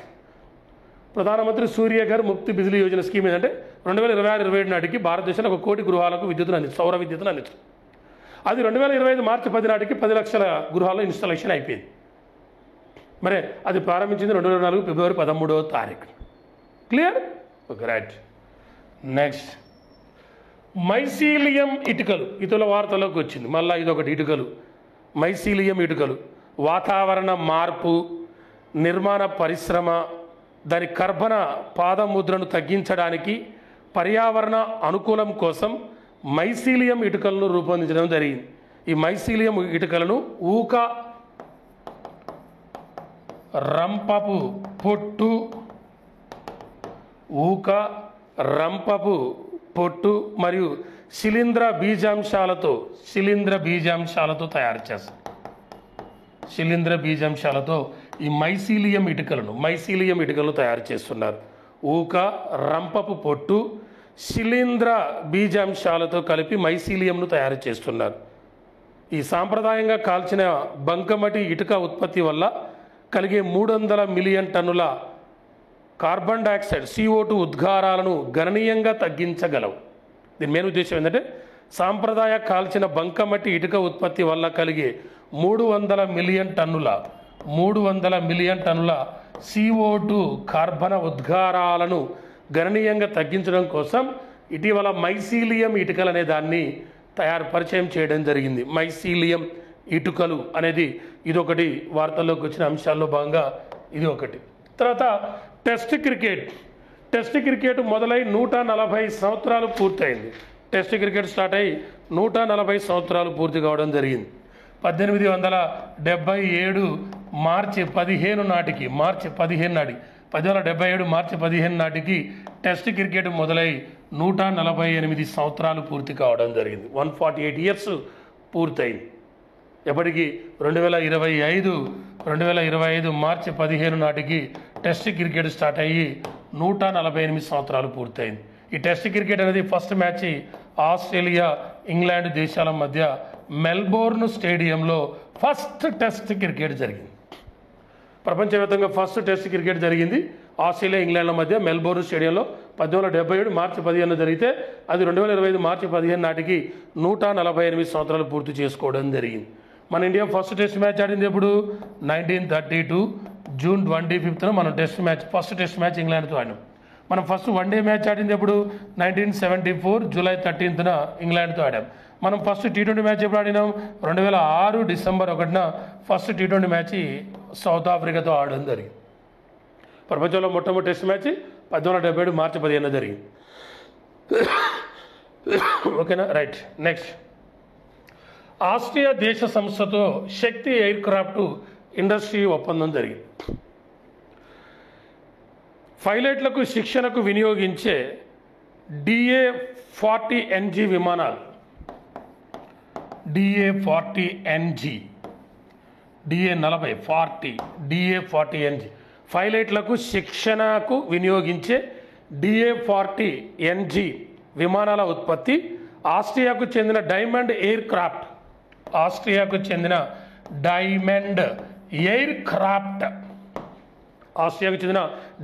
ఎయిర్ క్రాఫ్ట్ అనే సంస్థతో ఒప్పందం కుదుర్చుకుంది. ఎవరు?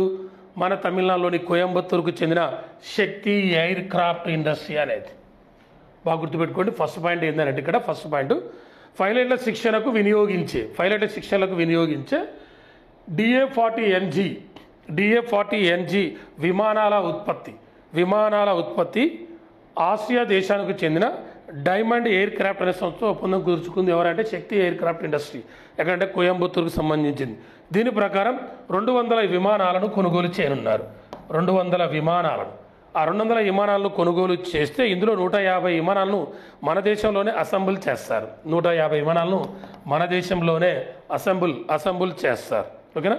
దీనికి సంబంధించి ఒక పాయింట్, ఆస్ట్రియా రాజధాని మనందరికీ తెలుసు వియన్నా. ఆస్ట్రియా రాజధాని ఏంటంటే వియన్నా. రీసెంట్గా మనం చెప్పుకున్నాం 2025 మార్చి 3న ఆస్ట్రియాకు నూతన ఛాన్సలర్ వచ్చాడు. క్రిస్టియన్ స్టాకర్ అనే వ్యక్తి. క్రిస్టియన్ స్టాకర్ అనే ఒక ఛాన్సలర్ వచ్చాడు రీసెంట్గా. స్టాకర్ 2025 మార్చి 3వ తారీఖున ఆస్ట్రియా నూతన ఛాన్సలర్గా వచ్చిన వ్యక్తి ఎవరంటే క్రిస్టియన్ స్టాకర్ అనే వ్యక్తి. ఆ ఆస్ట్రియా దేశ అధ్యక్షుడు అలెగ్జాండర్ వాన్ డెర్ బెలెన్ అనే వ్యక్తి. అలెగ్జాండర్ వాన్ డెర్ బెలెన్ ఎవరైనా ఆస్ట్రియా అధ్యక్షుడు. ఆస్ట్రియా రాజధాని వియన్నా. ఓకేనా రైట్. దాని గురించి చెప్పుకుంటూ పోతే గత క్లాసులో చాలాసార్లు చెప్పుకున్నాం. మళ్ళీ ఆసియాలో 2 సంస్థలు ఉన్నాయి, ఐఏఈ అని, ఓపెక్ అని, ఆ వియనాలో ఒక సంస్థ సదస్సు జరిగిందని మళ్ళీ పోతూ ఉంటుంది. అది ఇప్పుడు గుర్తుపెట్టుకోవాల్సింది ఆసియా దేశానికి సంబంధించిన డైమండ్ ఎయిర్ క్రాఫ్ట్ అనే సంస్థతో కోయంబత్తూరుకు చెందిన శక్తి ఎయిర్ క్రాఫ్ట్ ఇండస్ట్రీ ఒప్పందం కుదుర్చుకుంది 200 విమానాల కోసం. అందులో 150 విమానాలు మన ఇండియాలోనే అసెంబుల్ చేస్తారు. ఏందనంటే మనకు పైలట్ శిక్షణకు వినియోగించే DA-40NG విమానాల ఉత్పత్తికి సంబంధించి. ఓకేనా, ఇది ఈ మార్చి 11 నుంచి 15 వరకు సంబంధించిన కరెంట్ అఫైర్స్కి సంబంధించి. అందరూ దయచేసి వీడియోని లైక్ చేయండి, షేర్ చేయండి, మన యూట్యూబ్ ఛానల్ సబ్స్క్రైబ్ చేసుకోండి. అలానే ఇండియన్ హిస్టరీకి సంబంధించి 99 రూపీస్ కోర్సును తీసుకోండి. 300 క్వశ్చన్ అన్ని సబ్జెక్టులు లింక్ చేస్తూ సూపర్ ఉంటుంది.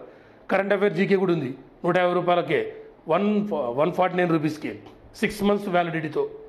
ఇంకా త్వరలో ఇంకొక 1 week 10 days ఇండియన్ హిస్టరీ అయిన తర్వాత పాలిటిక్స్ సంబంధించింది కూడా స్టార్ట్ అవుతుంది. ఓకేనా, అందరూ వీడియోని లైక్ చేయండి, షేర్ చేయండి. ఓకే, జై హింద్.